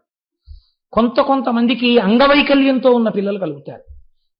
ఇలాంటి వాటికి వంశంలో ఆ పైన ఎక్కడో దోషం ఉంది, దాన్ని అందులో పుట్టినందుకు ఈ పిల్లలు అనుభవించవలసి వస్తుంది. కాబట్టి ఇప్పుడు ఈ పాపం క్షయం కావాలి. అటువంటి పాపాలని క్షయం చెయ్యడానికి సుబ్రహ్మణ్య శక్తి ఎంత గొప్పదో చెప్పారు శంకరాచార్యులు వారు ఆ క్షేత్రంలోనే కూర్చొని. అక్కడ ఒక ఆశ్చర్యకరమైన సంఘటన జరిగింది తిరుచెందూరులో. ఏమిటో తెలుసా అంటే ఆ సంఘటన, మహానుభావులు శంకర భగవత్పాదులు అక్కడ కూర్చుని సుబ్రహ్మణ్య భుజంగం చేశారు. అయితే యథార్థానికి నేను ఈ సుబ్రహ్మణ్య భుజంగ స్తోత్రానికి వ్యాఖ్యానం చేయవలసిన పరిస్థితిని, అటువంటి అనుగ్రహాన్ని సుబ్రహ్మణ్యుడు కటాక్షిస్తే నేను కనీసం ఇంకొక 10 రోజులు సుబ్రహ్మణ్యుడి గురించి చెప్పవలసి వస్తుంది. కానీ తప్పట్లు కొట్టండి, నేను రేపు వల్లీ కళ్యాణం చెప్పాలి. ఎందుకంటే మనం కళ్యాణం చేసేస్తాం. కాబట్టి నేను ఇవాళ ఎంత బలహీనతకి లోనయ్యానంటే ఈ భుజంగం అంతా రాస్తే నేను బలహీనతకి లోనైపోతాను. కాబట్టి కొద్ది శ్లోకములను మాత్రమే సభలో విజ్ఞాపన చేసి దాని వైభవాన్ని మాత్రమే ఒక్కసారి చెప్తాం. ప్రతి ఇంటిలో అది ఎందుకు చదువుకోవాలని శంకరాచార్యులు వారే చెప్పారో తెలుస్తుంది. అక్కడ జరిగిన విచిత్రం ఏమిటో తెలుసా అండి? శంకరాచార్యులు వారు వెళ్ళి ధ్యానమునందు కూర్చున్నారు. వారు లోపలికి వెళ్ళి చూడలేరు సుబ్రహ్మణ్యేశ్వర స్వామిని. కూర్చుని అంతర్ముఖులయ్యారు. అంతర్ముఖులై నోటితో ఇంకా పైకి పలకట్లేదు ఆయన. ధ్యానంలో ఉన్నవారు పైకి ఎలా పలుకుతారండి? కుదరదు. ఆయన నోటి వెంట ఇంకా అది శాబ్దికంగా పైకి రాలేదు ఆ స్తోత్రం. ఆయన కూర్చుని మొట్టమొదట వినాయకుడిని ప్రార్థన చేసి సుబ్రహ్మణ్యుడిని ఉద్దేశించి అన్నారు, నజానామి పద్యం నజానామి గద్యం నజానామి శబ్దం నజానామి చత్తం చిదేకాశడాస్యా హృది ద్యోతతే మే ముఖా నిశ్చరంతే గిరిశ్చాపి చిత్రం అన్నారు. స్వామి, నేను నిన్ను చూడ్డం కోసమని లోపలికి వచ్చాను దర్శనానికి. కానీ వచ్చిన తర్వాత నాకు అనిపించింది లోపల చూసేది ఇక్కడ చూసేది. ఆయనకి గుహ అని ఒక నామం కదా, నీ హృదయ గుహయందున్నవాడు కదా, నీ హృదయ గుహయందు చూడడం మాని అక్కడ చూస్తానంటున్నావి. ఇక్కడ కూర్చుని ప్రయత్నించనిపించింది. నేను కూర్చున్నాను. కానీ నీ గురించి 4 ముక్కలు తలుచుకుందాం, చెప్పుకుందాం అంటే నజానామి పద్యం, నాకు పద్యం చెప్పడం రాదు. మీరు ఒకటి ఆలోచించండి, నజానామి అండంలో నాకు రాదు.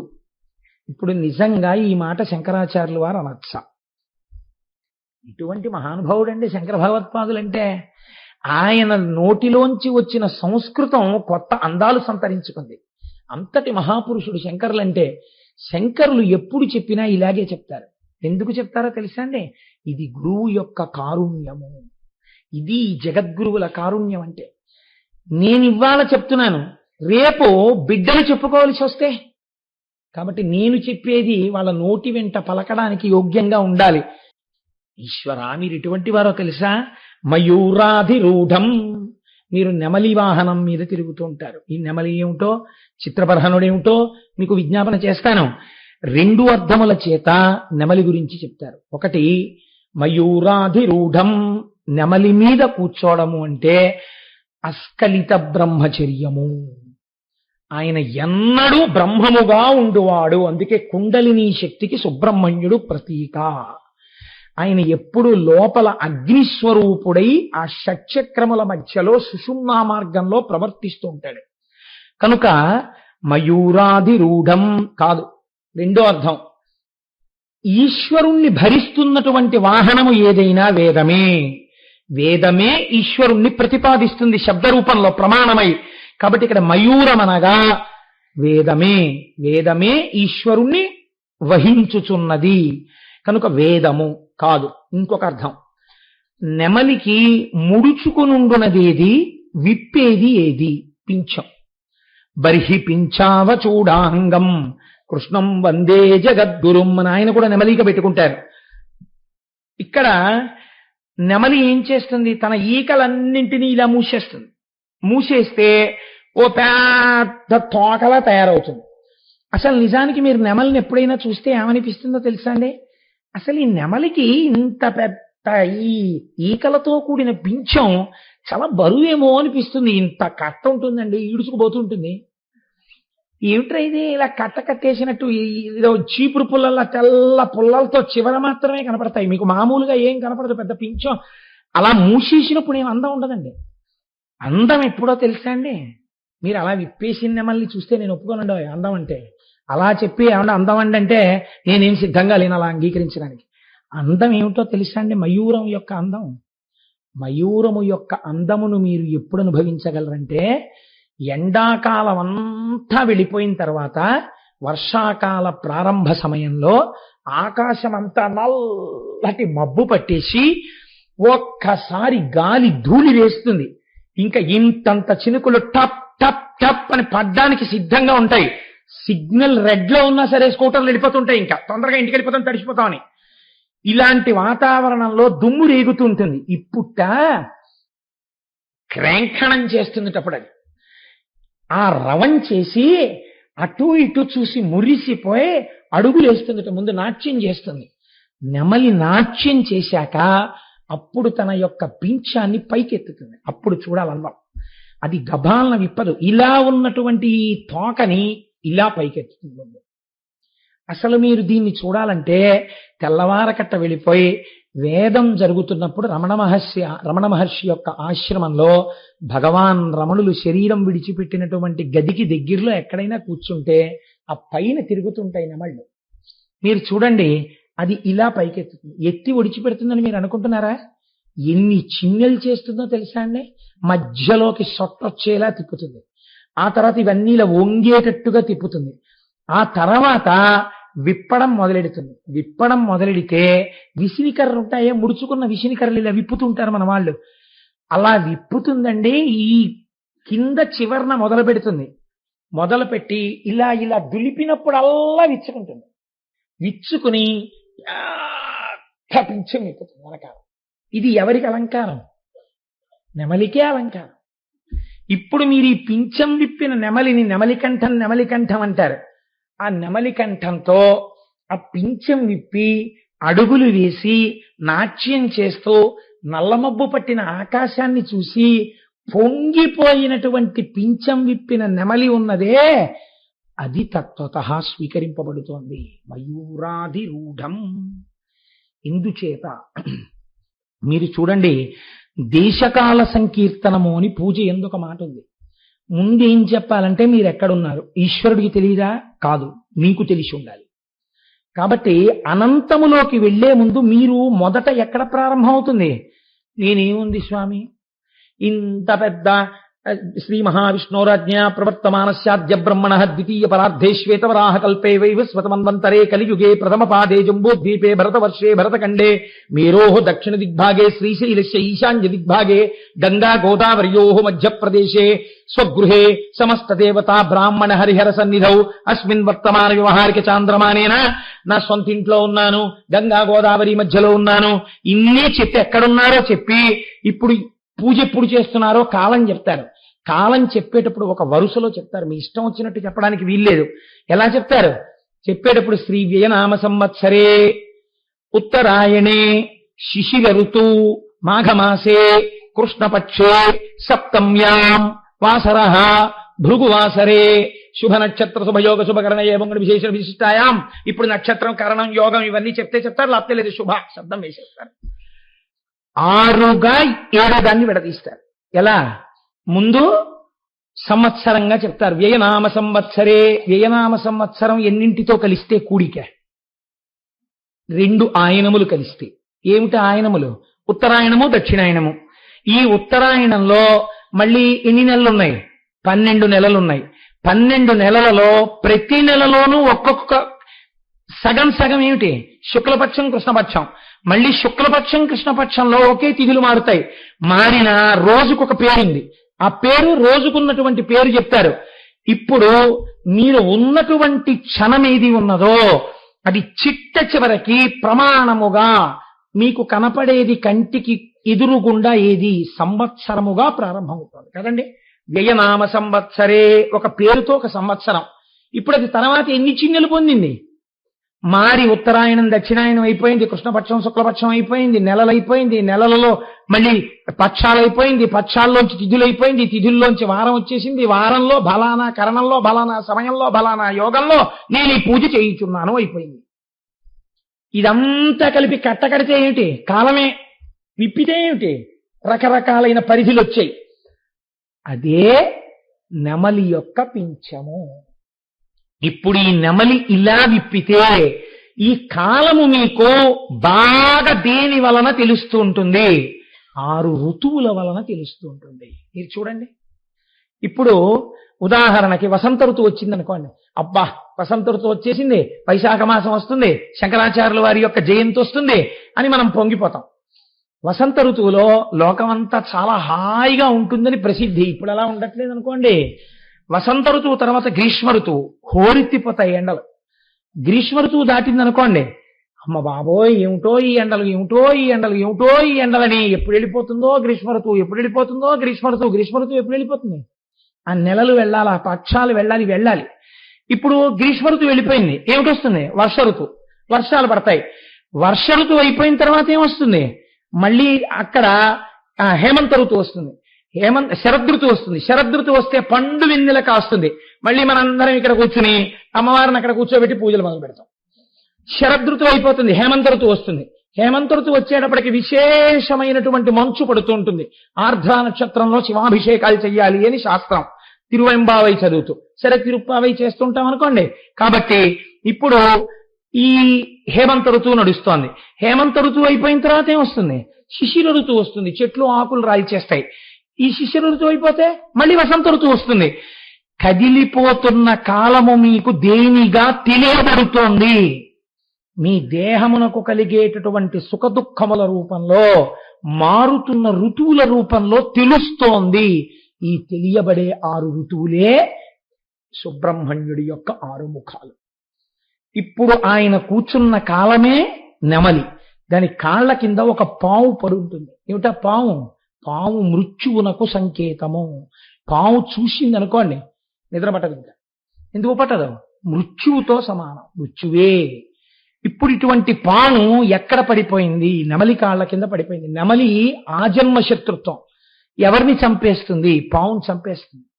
అంటే కాలమునందు పుట్టి కాలమునందు నశించిపోకుండా కాలాతీతమైన స్థితిని, మోక్షాన్ని పొందాలంటే నెమలి మీద కూర్చున్న వాడి పాదాలు పట్టుకోవాలి. కాబట్టి ఇప్పుడు ఎవరి పాదాలు పట్టుకోవాలి? సుబ్రహ్మణ్యుడి పాదాలు పట్టుకోవాలి. ఆయన పరబ్రహ్మము కనుక ఆత్మావై పుత్రనామాసి, తండ్రికి కొడుక్కి అభేదం. కాబట్టి ఇప్పుడు పరమశివుడికి సుబ్రహ్మణ్యుడికి భేదమున్నదా?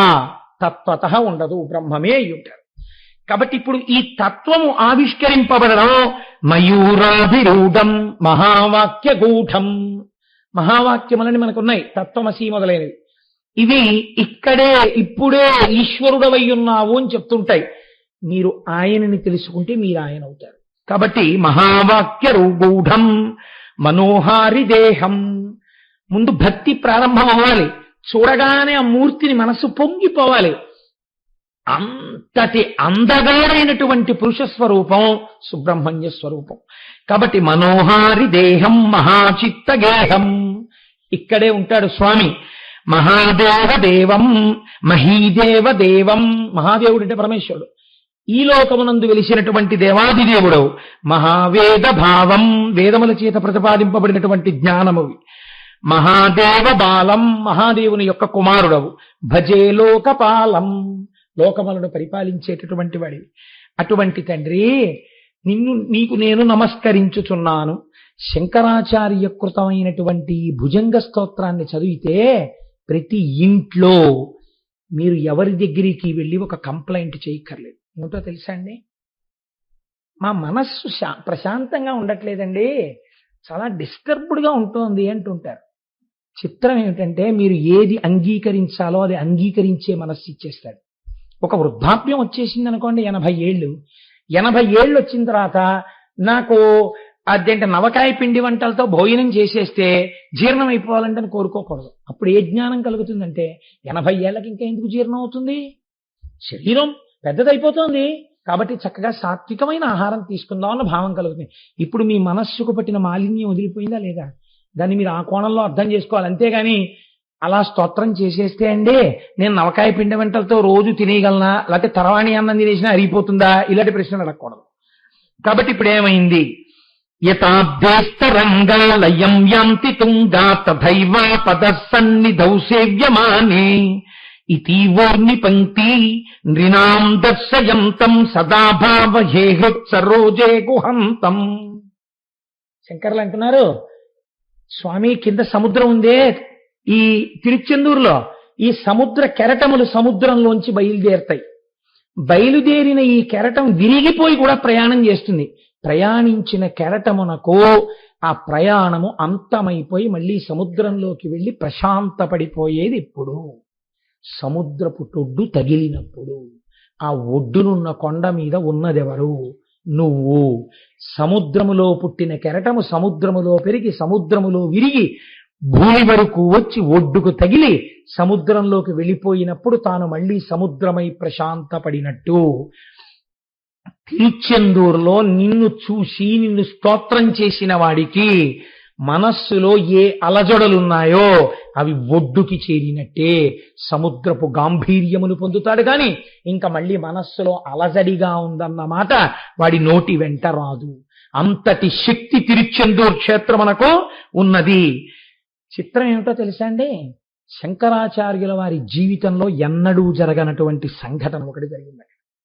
ఆయన ఆత్మలింగాల ఇల్లు తీసుకొచ్చారు, ఈ జాతికి సౌందర్య లహరిని ఇచ్చారు, ఈ జాతికి ప్రస్థానత్రయానికి వ్యాఖ్యానం ఇచ్చారు.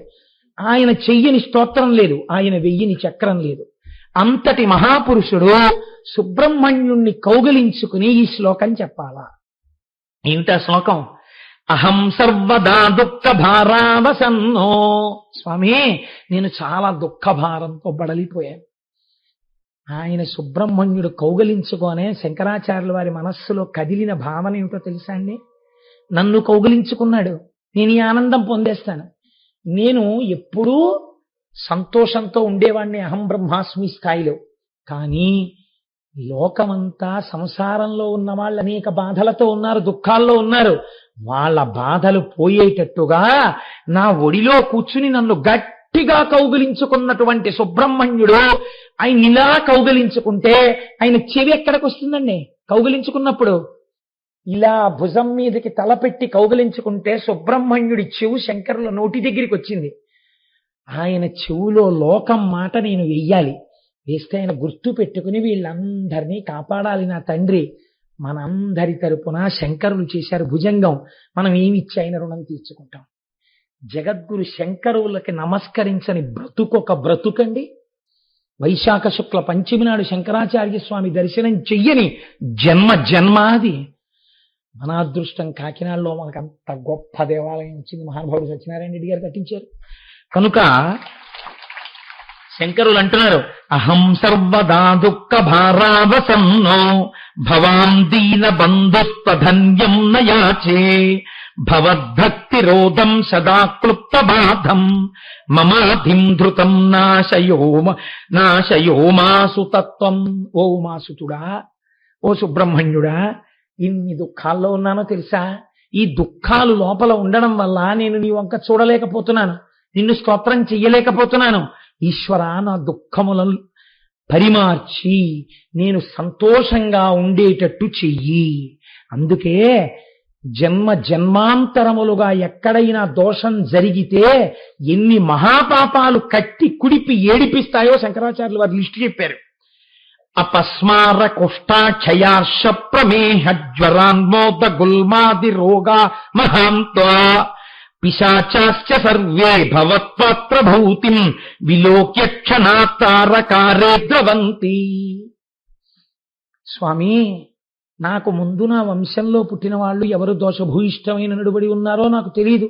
దానివల్ల అపస్మార మూర్ఛ వ్యాధి వస్తోంది, కుష్టు వ్యాధి వస్తోంది, క్షయ ఊపిరితిత్తులకి క్షయ వ్యాధి వస్తోంది, మేహ అపారమైనటువంటి మేహం లోపల పుడుతోంది, జ్వరాన్ అస్తమానం జ్వరమే, అస్తమానం ఏదో తలపోటు, అస్తమానం బాధ, అస్తమానం నిమ్ముకుంటూ ఉండడం శరీరం, ఉన్మాద పిచ్చెక్కుతూ ఉండడం, గుల్మాది భంగధర వ్యాధి వంటి వ్యాధులు వచ్చి శరీరము యొక్క అధోభాగం నుంచి నెత్తురు వరదలుగా కారిపోతూ ఉండడం, రోగామహంత.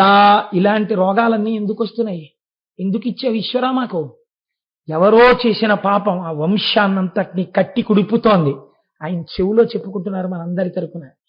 నీవనుగ్రహించి నా చేత పలికిస్తున్న భుజంగంలో నిన్ను నమ్మి చెప్తున్నాను, ఇది ఎవరు చదువుతారో వాళ్ళకి అవన్నీ లేకుండా తీసే ఆ బాధలని. ఆ వంశంలో ఎక్కడో ముందు జరిగిన పాపాలు దగ్ధం చేసేయి, ఇంకా వంశం బాధపడకుండా చేసేయి, ఇది నాకు నువ్వు ఇవ్వవలసిన వరం అని భుజంగంలో అడిగారు శంకరాచార్యుల వారు. అందుకే మనకి రోగం ఉంది, ఔషధం ఉంది. ఇవాళ మన దరిద్రం ఏమిటంటే ఔషధాన్ని సేవించడం మనం మానేసి రోగం తగ్గమంటే ఎందుకు తగ్గుతుంది? శంకర భగవత్పాదులు మందులన్నీ ఇచ్చినటువంటి గొప్ప ఫిజీషియన్. మనకి ఇవాళ ఆ ఔషధాలు మనం సేవించట్లేదు.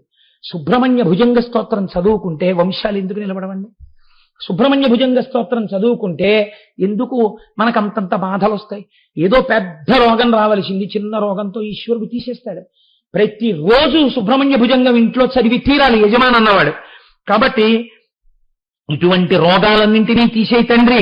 నమక్కేసి నేశక్త ఏ చాపి తుభ్యం నమచ్చాగ తుభ్యం నమ కుక్కుటాయ నమ సింధవే సింధు దేశాయ తుభ్యం పునఃస్కందమూర్తే నమస్తే నమోస్తు. నిజంగా అసలు ఆ భుజంగం ఉంటుందండి. నాకు ఈ భయంతోటే నేను తీసుకురాలేదండి. అది నిజంగా ఆయన ఎక్కడి వరకు అడిగారో తెలుసా అండి? భుజంగంలో, నా మరణకాలమునందు యమదూతలు వచ్చి నా ప్రాణములను పట్టుతున్నప్పుడు నేను బెంగ పెట్టుకోవలసిన అవసరము లేకుండా 6 ముఖములతో నవ్వుతూ కనపడి నన్ను నువ్వు తీసుకెళ్ళాలి. వాళ్ళు కనపడకూడదు, నువ్వు ఉన్నావు నీ చెవిలో, లోకం తరపున చెప్తున్నాను. ఇది ఎవరు చదివితే వాళ్ళందరినీ నేను అలా అనుగ్రహిస్తానన్నాడు స్వామి. కాబట్టి శంకరాచార్యుల వారు మనం మర్చిపోతామేమో అని తాను చేసిన స్తోత్రానికి తాను ఫలశ్రుతి చెప్పారు. భుజంగాఖ్య వృత్తేన క్లుప్తం స్తవం యత్పటేద్భక్తి యుక్తో గుహం సంప్రణామ్య సుపుత్రాన్ కలత్రాన్ ధనం దీర్ఘమాయు లభే స్కంద సాయుజ్యమంతే నరస్సహ. ఎవరు నమ్మి శంకరాచార్యకృతమైనటువంటి ఈ సుబ్రహ్మణ్య భుజంగాన్ని ప్రతిరోజు ఇంటిలో యజమాని కాని యజమానురాలు కాని సుబ్రహ్మణ్యుణ్ణి కాని ఒక పావుని కాని ఆయన రూపంలో వెలిసినటువంటి క్షేత్రాలు ఉన్నాయి. పావంటే ఫోటోలు తీసి పట్టమని కాదు, మళ్ళీ అదొక దోషమై కూర్చుంటుంది. ఒక మల్లవర క్షేత్రంలో వెలిసినటువంటి ఫోటో ఉంది. అటువంటి ఫోటోని పూజామందిరంలో పెట్టి పూజించి అతి క్లుప్తముగా చెప్పబడినటువంటి ఈ భుజంగ స్తోత్రాన్ని ఎవరు రోజు ఒక్కసారి చెప్తున్నారో భక్తితో చెప్తున్నారో, నమ్మి చెప్తున్నారో, లోకం కోసం కౌగిలించుకున్న సుబ్రహ్మణ్యుడికి శంకరులు మన తరపున చెప్పుకున్నారని నమ్మి చెప్పుకుంటున్నారో అటువంటి వారికి సుపుత్రాన్, వారి వంశం ఆగదు, మంచి కొడుకు పుడతాడు. కళత్రాన్, మంచి భార్య వస్తుంది. ధనం కలుగుతుంది. దీర్ఘమాయు, దీర్ఘమైన ఆయుర్దాయం ఉంటుంది. లభే స్కంద సాయుధ్యమంతేన రస్సహ, అంత్యమునందు శరీరం అన్నది ఎప్పుడో ఒకప్పుడు పడిపోవాలి కాబట్టి దీర్ఘాయుర్దాయము తరువాత ఈ శరీరము పడిపోతుండగా ఈశ్వరుడైనటువంటి ఆ స్కందునిలో మనం కలిసిపోయేటటువంటి అదృష్టము కలుగుతుంది. కాబట్టి ఈ సుబ్రహ్మణ్య భుజంగాన్ని చేసుకోండి అని ఆ తిరుచెందూరు క్షేత్రంలోనే లోపల దర్శనం చేసి సుబ్రహ్మణ్య తత్వమంతా చెప్పి సుబ్రహ్మణ్య భుజంగాన్ని శంకరాచార్యులు వారు మనకి ఇచ్చారు. మీకు నేను ఆశ్చర్యకరమైన సందర్భం చెప్తాను, మీరు నమ్మి నా యందు వినండి. సుబ్రహ్మణ్య భుజంగ స్తోత్రంలో ఒక శ్లోకం ఉంది. అందుకే నేను చెప్పాను తిరుచెందూరులో విభూత్యాభిషేకం ఎక్కువగా చేస్తారు అని. ఇప్పుడు రేపటి రోజున మనం కూడా విభూత్యాభిషేకం చేస్తాం. ఎందుకో తెలుసా అండి? సుబ్రహ్మణ్యేశ్వర స్వామి వారికి అభిషేకము చేయబడిన లేదా సుబ్రహ్మణ్య క్షేత్రమునందు ప్రసాదముగా ఇయ్యబడిన విభూతిని ఇంట తెచ్చి ఒక ఆకులో మీరు ఏ మూల పెట్టినా సరే ఆ ఇంటికి కాంపౌండ్ వాళ్ళు ఎంత దూరం వరకు ఉందో అంతవరకు భూత ప్రేతములు ఇలా చూడ్డానికి భయపడి వెళ్ళిపోతాయి. అంత శక్తివంతం. సుబ్రహ్మణ్య భుజంగంలో శంకరాచార్యులు వారు చెప్పారు, పిల్లలకి అనారోగ్యం వస్తే రక్ష సుబ్రహ్మణ్యుడి యొక్క విభూతి ఇంట్లో ఉంటే కాస్త రోజు పిల్లలకి చక్కగా 3 గీతలు పోనీ అలా పెట్టుకోవడానికి మాకు మొహమాటం అండి. అంటే కనపడకుండా పోనీ 3 విభూతి రేఖలు పెట్టడం అలవాటు చేసినా చక్కగా పిల్లలకి మంచి ఆలోచనలు వచ్చి సుబ్రహ్మణ్య భక్తులై వాళ్ళు వంశానికి కీర్తి తీసుకొస్తారు. ఆ విభూతి అంత గొప్పది. కాబట్టి అటువంటి సుబ్రహ్మణ్య స్తోత్రాన్ని మనకి మహానుభావుడు శంకర భగవత్పాదాచార్య స్వామి వారు తిరుచెందూరు క్షేత్రంలోనే ఇచ్చారు. అలాగే పళని అని ఒక క్షేత్రం, ఈ పళని అన్న క్షేత్రంలోనే ఈ కావడి ఉత్సవం ప్రారంభమైందండి లోకంలో. అప్పటి వరకు ఈ కావడి ఉత్సవం లేదు. ఈ కావడి ఉత్సవం దేని వల్ల వచ్చింది అంటే ఒక ఆశ్చర్యకరమైనటువంటి సంఘటన ఒకటి జరిగింది. పూర్వకాలంలో దేవదానవ యుద్ధం జరిగినప్పుడు రాక్షసులు చాలా మంది నిహతులైపోయారు. అందులో ఇడుంబుడు అనబడేటటువంటి ఒక రాక్షసుడు మాత్రం అగస్త్య మహర్షి యొక్క పాదాలు పట్టుకున్నాడు. అగస్త్య మహర్షికి ద్రవిడ వ్యాకరణం సుబ్రహ్మణ్యేశ్వర స్వామి వారే నేర్పారు. కాబట్టి సుబ్రహ్మణ్యుడు గురువు అగస్త్యుడికి. కాబట్టి ఈ ఇడుంబుడు అగస్త్యుడి కాళ్ళు పట్టుకుంటే అగస్త్య మహర్షి సంతోషించారు. వీడిలో ఉండిపోయిన కొద్ది రాక్షస భావాల్ని తీసేయాలి అనుకున్నారు. సాధారణంగా ఏం చేస్తారంటే తన వల్ల కాని పని ఎవరికి అప్పచెప్తారండి? తన గురువుకి అప్పచెప్తారు. గురువుగారి దగ్గరికి ఒకసారి పంపిస్తే గురువుగారు ఏం చేస్తారు? వీడిలో ఉన్న ఈ మిగిలిన మాలిన్యం కూడా తీసేస్తారు. ఇప్పుడు ఈయన్ని చంపేయడం కాదు, బాగు చెయ్యాలి. కాబట్టి అగస్త్యుడు ఏం ఆలోచించాడంటే వీడిలో ఇంకా కొద్దిగా ఆసురీ ప్రవృత్తి ఉంది, నా దగ్గర ఉన్న మారట్లేదు. లోకములన్నిటికీ గురు పరంపర ఎక్కడ ప్రారంభం? సదాశివ సమారంభాం శంకరాచార్య మధ్యమాం. కాబట్టి శంకరుడి దగ్గరికి పంపుతాను అని, ఒరే నువ్వు ఒక్కసారి ఆ కైలాస పర్వతం దగ్గరికి వెళ్ళు. అక్కడ శివగిరి సత్యగిరి అనబడేటటువంటి 2 కొండలు ఉన్నాయి. దాన్ని శక్తిగిరి అని కూడా అంటూ ఉంటారు. ఆ 2 కొండలు నేను కైలాసం నుంచి వచ్చినప్పుడు తీసుకొద్దాం అనుకున్నాను, కానీ కుదరలేదు. నువ్వు ఒక కావిడి పట్టుకెళ్ళి ఈ 2 కొండల్ని 2 కావిడి తట్టల్లో పెట్టుకుని నువ్వు తీసుకుని రారా నేనున్న చోటికి అన్నారు. ఈయన వెళ్ళాడు. ఒంట్లో బలం ఉంది కదా, ఆ చిన్న చిన్న కొండల్ని తీసి కావిడిలో పట్టుకుని మోసుకొచ్చేస్తున్నాడు. ఇప్పుడు మధ్యలో ఉన్నాళ్లే మా అబ్బాయి చాలి విషయం చూడడానికి వాడు నేర్పేస్తాడు అనుకున్నాడు శంకరుడు. ఇప్పుడు ఈయన మధ్యలో ఉన్నారు. ఎవరున్నారు? సుబ్రహ్మణ్యుడు ఉన్నాడు పళని క్షేత్రంలో. చిన్న పిల్లవాడి రూపంలో కొండ మీద నించున్నాడు ఆయన. ఈ ఇడుంబుడు ఖచ్చితంగా అక్కడ దాకా రాగానే ఆయాసం వచ్చింది. ఆయన ఉట్టెక్కడ కిందకి దింపి ఆ కావిడెక్కడ దింపి కాసేపు సేద తీరాడు. సేద తీరిన తర్వాత కావిడి ఎత్తుకునేటప్పుడు గమ్మత్తు ఉంటుంది. అంటే సుబ్రహ్మణ్య కావిడి గమ్మత్తుగా ఉంటుంది అనుకోండి.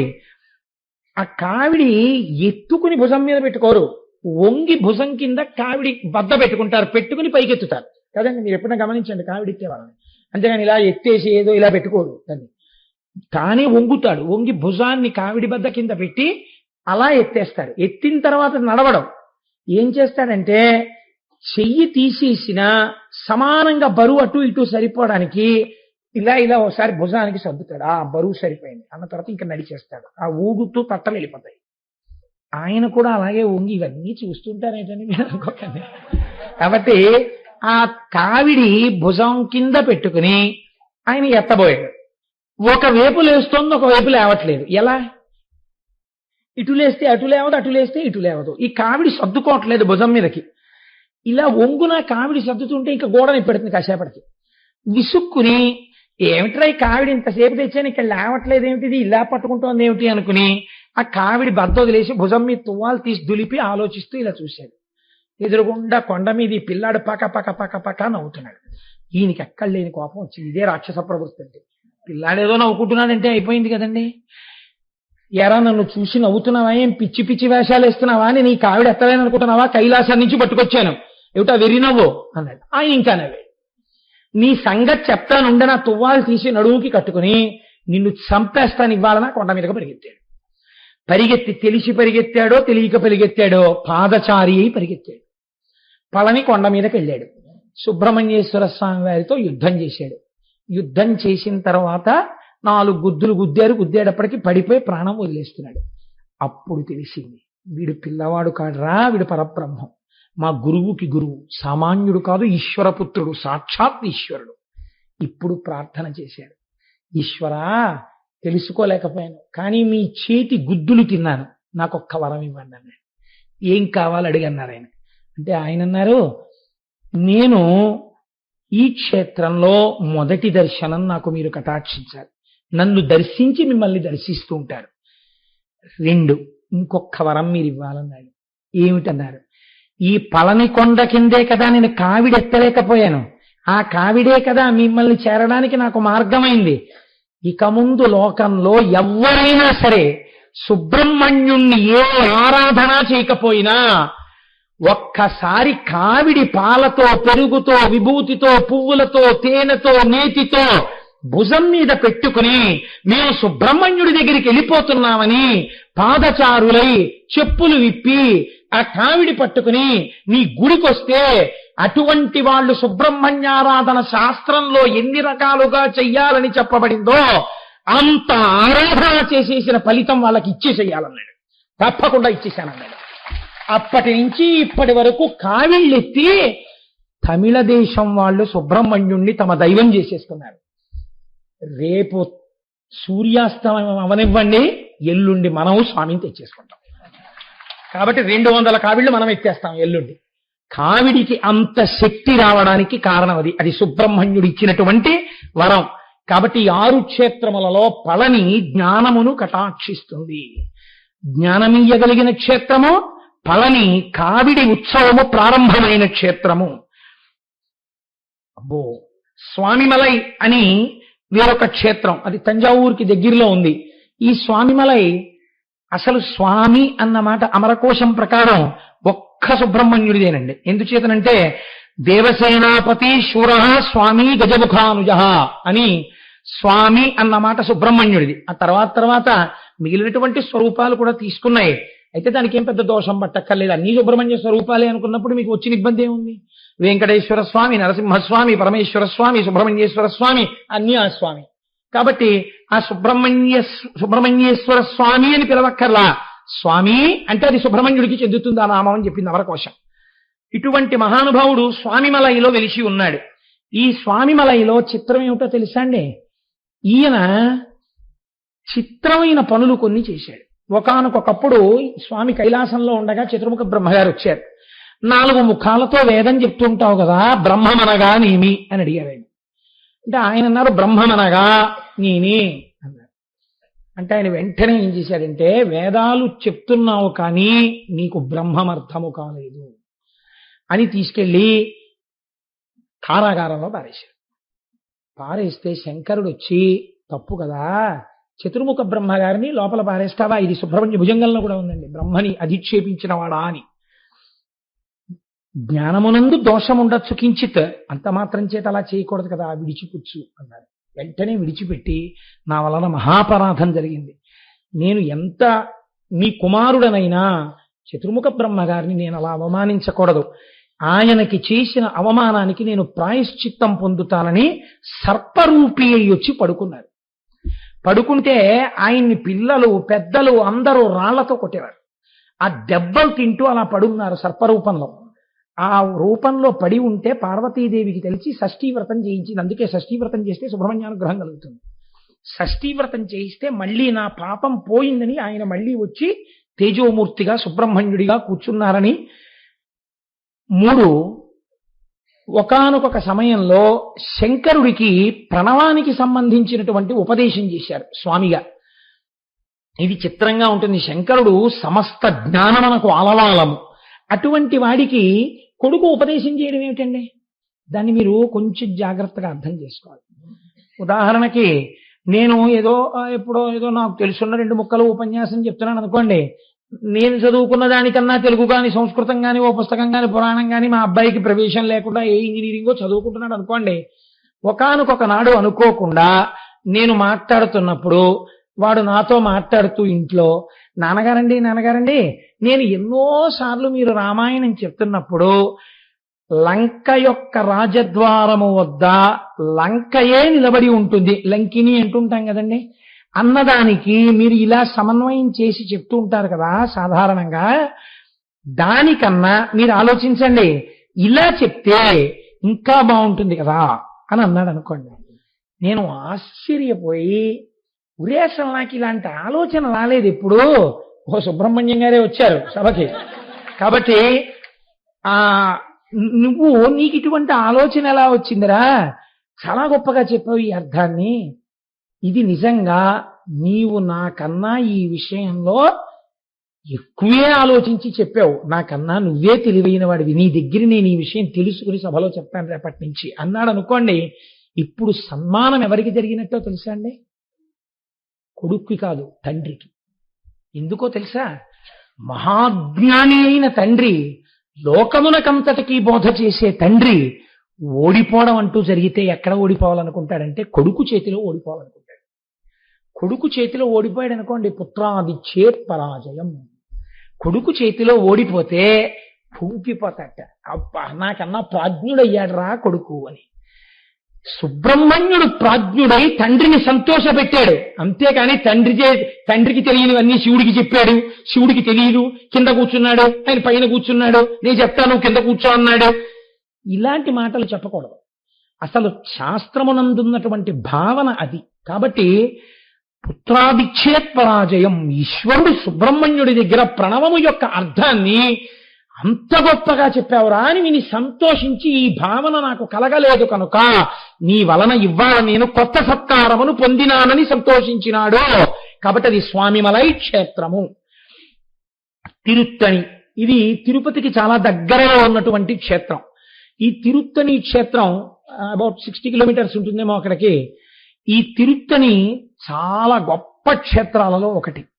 ఇక్కడ తారకాసుర సంహారం చేసేసిన తరువాత స్వామి కూర్చుని కొంతసేపు విశ్రాంతి తీసుకున్నారు. ఆయన చాలా విశ్రాంతిగా కూర్చున్న క్షేత్రము. నిన్నటి రోజున మీకు నేను విజ్ఞాపన చేశాను.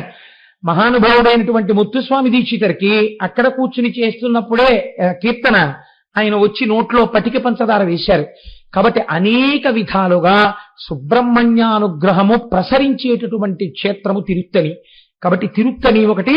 ఆయన విశ్రాంతి ఆయన రాక్షసులందరూ అక్కడికి చేరిపోయారని చూడండి. కర్రంతా పుచ్చిపోయింది అనుకోండి, ఇంకా దులపడం అవసరం అనుకుంటే ఏం చేస్తాం? అగ్నిహోత్రంలో బారేస్తాం. ఒకానొకప్పుడు క్రౌంచ పర్వతాన్ని అంతటిని రాక్షసులు పట్టేశారు. ఏం చెయ్యాలనుకున్నారు? క్రౌంచ పర్వతాన్ని భేదించేశారు ఆయన. క్రౌంచ సురేంద్ర పరిఖండన శక్తి శూల పాశాది శస్త్ర పరిమండిత దివ్యపాణి అంటాం. ఆయన చేతిలో అమ్మవారు శక్తి రూపంగా ఉంటుంది. రాక్షస సంహారం నుంచి ఇక్కడ మంచి గుణాల వరకు, మీరు తిన్నది జీర్ణం అవ్వడం దగ్గర నుంచి మీరు చేసే పనులకు కావలసిన శక్తి వరకు సుబ్రహ్మణ్యుడి చేతిలో శూలము ద్వారా మీకు అనుగ్రహింపబడుతుంది. కాబట్టి ఆ చేతిలో ఉన్న శూలం అంత గొప్పది. సుబ్రహ్మణ్య భుజంగంలో శంకరాచార్యుల వారు ప్రత్యేకంగా శూలం మీద కొన్ని పాదాలు రచించారు. కనుక ఆ తిరుత్తని అంత గొప్ప క్షేత్రం. అళగర్కోయల్ అది ఒక క్షేత్రం. అది అక్కడ క్రీడాస్థలము. సాక్షాత్తుగా స్వామి చిన్నతనంలో అంటే మీరు ఒకటి అనుకోండి, సుబ్రహ్మణ్యుడు చిన్నతనంలో అలా పిల్లలతో ఆడుకుని ఉంటే ఆయనకి జ్ఞాని కాడా అండి అప్పుడు? తర్వాత ఎప్పుడైనా జ్ఞానం వచ్చిందా అని ఒక అనుమానం వస్తుంది. మీరు ఒక్కటి గుర్తుపెట్టుకోండి, రమణ మహర్షి దర్శనం కోసమని చాలా మంది పెద్దలు కలిసి వెళ్ళారు ఒకసారి. వెళ్ళి వాళ్ళందరూ ఏదో పళ్ళబుట్టలు అవి ఇవి స్వీట్లు అన్నీ పట్టుకుని రమణ మహర్షి దగ్గరికి ఎడుతుంటే చూశారు కొండ ఎక్కుతున్నప్పుడు. ఓహో, వీళ్ళు మన దగ్గరికే వచ్చేస్తున్నారేమో అనుకున్నారు. వాళ్ళు వచ్చి ఆ రమణ మహర్షి కనపడితే ఇవన్నీ ఇచ్చేసి, ఏముందండి ఇంకక్కడి నుంచి మొదలు పెడతారు. నేను ఫలానా అండి, ఫలానా వాళ్ళ అబ్బాయినండి, ఫలానా వాళ్ళ మనవండి, మాకు ఎంత ఉందండి, మాకు అంత ఉందండి, నీకు 1 కిలో స్వీట్లు ఎట్టుకొచ్చామండి, ఎవడు వింటాడు ఎల్లరంతా. కాబట్టి రమణ మహర్షి దగ్గరికి వచ్చి అడిగారు, అయ్యా ఇక్కడ రమణ మహర్షి అంటే ఎవరండి అని అడిగారు. ఏమో నాకు తెలియదు, అలా మొదలుపెట్టాను. వాళ్ళు చాలాసేపు చూశారు. ఈయన ఏం చేస్తున్నారు అనుకున్నారు మీరు? పిల్లలతో గోళీకాయలు ఆడుకుంటున్నారు కొండ మీద. ఆడుకుంటుంటే పాపం కూరలవ్వ అనుకుంటాను, నాకు గుర్తున్నంత వరకు ఆవిడ ఆకుకూరలు తెచ్చేది. ఆవిడ పైకి వచ్చి ఇక్కడ ఎవరి కోసం కూర్చున్నారయ్యా అని అడిగింది ఆవిడ. అడిగితే రమణ మహర్షి కోసం కూర్చున్నాం అన్నారు. ఆయనేగా గోచి పెట్టుకున్న ఆయన అంది ఆవిడ. మరి అదేంటి ఆయన అడిగితే అలా పోయాడు అన్నాడు అని. ఆయన అలాగే చెప్తారు, మాట్లాడండి. అప్పుడు వెళ్ళి అదేమిటండి భగవంతుని అలా అన్నారు, మీ దర్శనానికి వచ్చాం, ఇదిగోనండి ఇవన్నీ తెచ్చాం, ఈ లడ్లు తెచ్చాం, ఈ స్వీట్లు తెచ్చాం, ఈ పళ్ళు తెచ్చాం, మీకు డబ్బు తెచ్చాం, మళ్ళీ మొదలు నాకెందుకయా ఇవన్నీని అని. కాబట్టి బ్రహ్మజ్ఞాని అయినటువంటి వాడి యొక్క స్థితి ఎలా ఉంటుందంటే, ఒక బాలుడు ఎలా ప్రవర్తిస్తాడో అలా ప్రవర్తిస్తాడు. గోళీకాయలు ఆడుకుంటూ లేకపోతే కోతులతో సరదాగా గడుపుతూ ఆయన అలా ఉండేవారు. కాబట్టి పుట్టుకతో బ్రహ్మజ్ఞాని అయిన సుబ్రహ్మణ్యుడు ఒకరికి ఆయన చేష్టితములకు అందకుండా ఆడుకున్న కొండ అలగర్కోయలు. అంటే ఇప్పుడు ఏమైంది? ఆ కొండ ప్రతి చోటు స్వామి పాద స్పర్శ చేత పునీతమైపోయింది. అటువంటి అలగర్కోయిల్ అనబడేటటువంటి క్రీడాస్థలం మనకి ప్రత్యేకించి ఆంధ్రదేశంలో ఒకటి విజయవాడలో ఇంద్రకీలాద్రి మీద సుబ్రహ్మణ్యేశ్వరుడు ఉన్నాడు. మనకి వచ్చిన ప్రారంభం ఏమిటంటే, మనం ఎక్కడికి వెడితే అక్కడ ప్రధానమూర్తి ఎవరో ఆయన్ని చూసి వెళ్ళిపోతుంటాం. అసలు ఫలితమే తగ్గిపోతుంది. విజయవాడ వెళ్ళారనుకోండి, కనకదుర్గమ్మ గుళ్ళోకి వెళ్ళడం, అంతే బయటకు వచ్చేయడం. అసలు అలా వెళ్ళకూడదు, అన్నీ చూసి రావాలి. ప్రధానంగా చూడవలసిన దానిలో సుబ్రహ్మణ్యేశ్వరుని యొక్క గుడి ఒకటి చూడాలి. మీకు నేను ఒక శరన్నవరాత్రుల్లో కూడా చెప్పాను, గత సంవత్సరం కాక ఆ క్రిందటి సంవత్సరం ఆ సుబ్రహ్మణ్యుడి గుడిలో ఏం జరిగిందో తెలుసా అండి?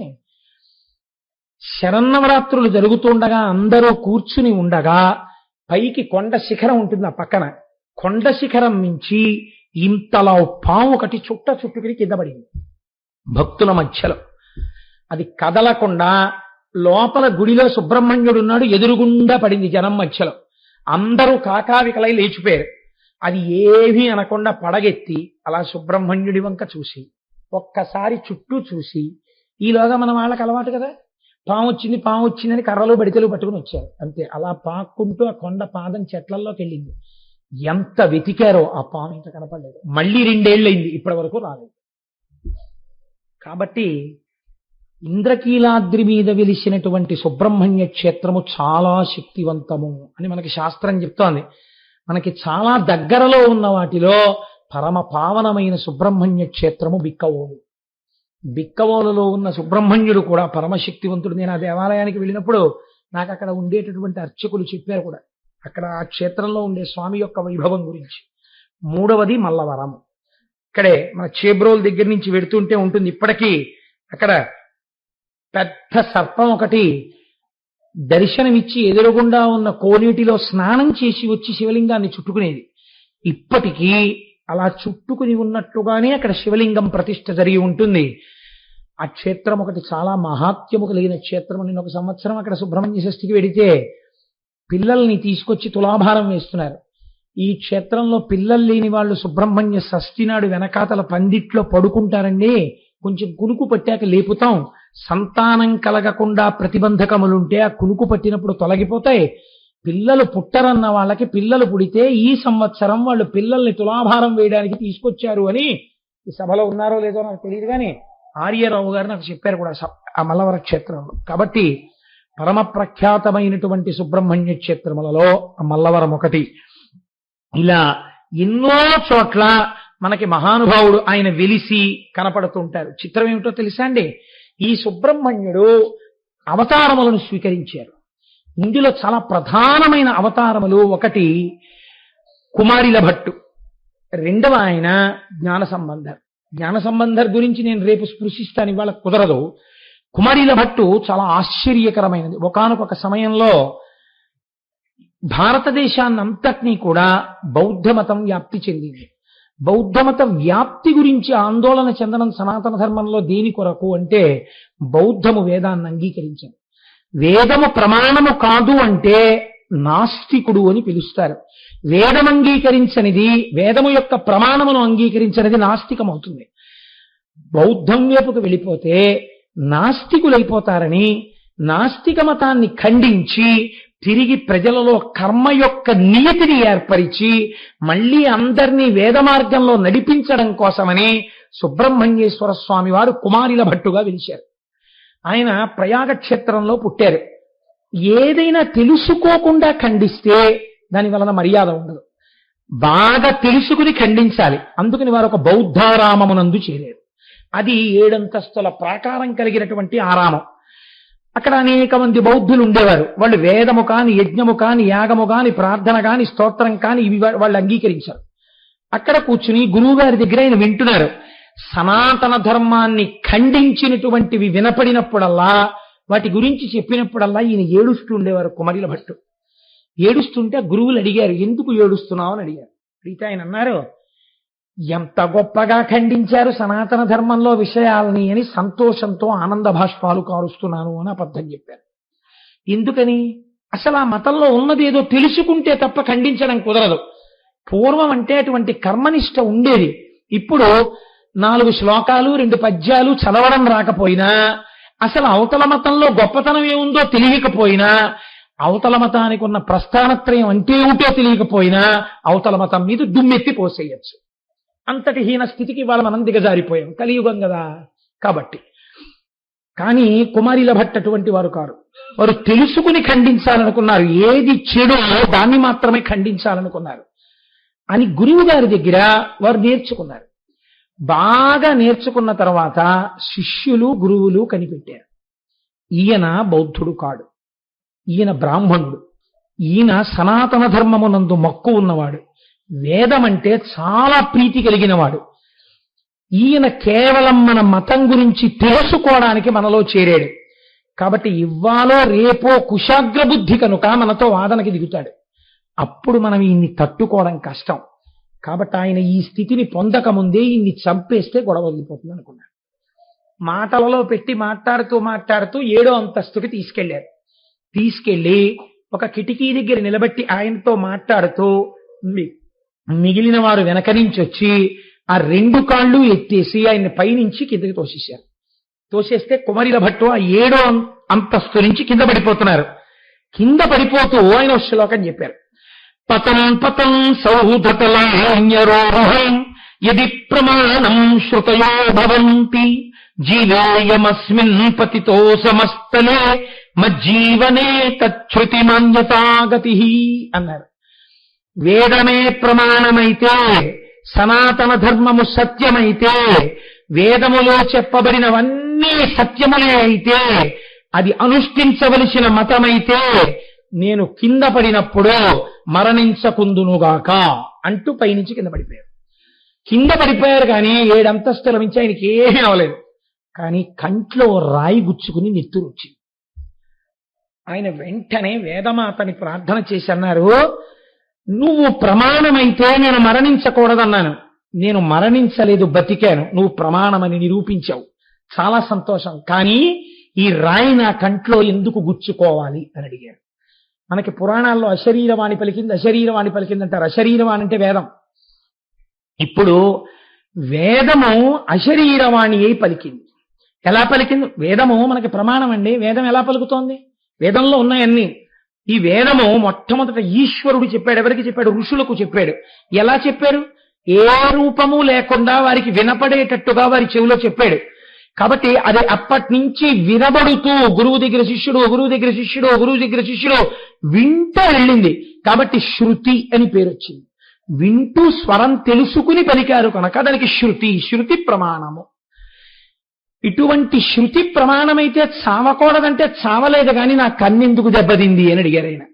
అంటే అశరీరవాణి అయి వేదమంది యదీతి సందేహ పద ప్రయోగాత్ వ్యాజేన శాస్త్రశ్రవణాక్షహేతో మమోచ్చదేశాత్ పతతో వ్యనక్షీత్ తదేక చక్షుర్విధి కల్పనాసా.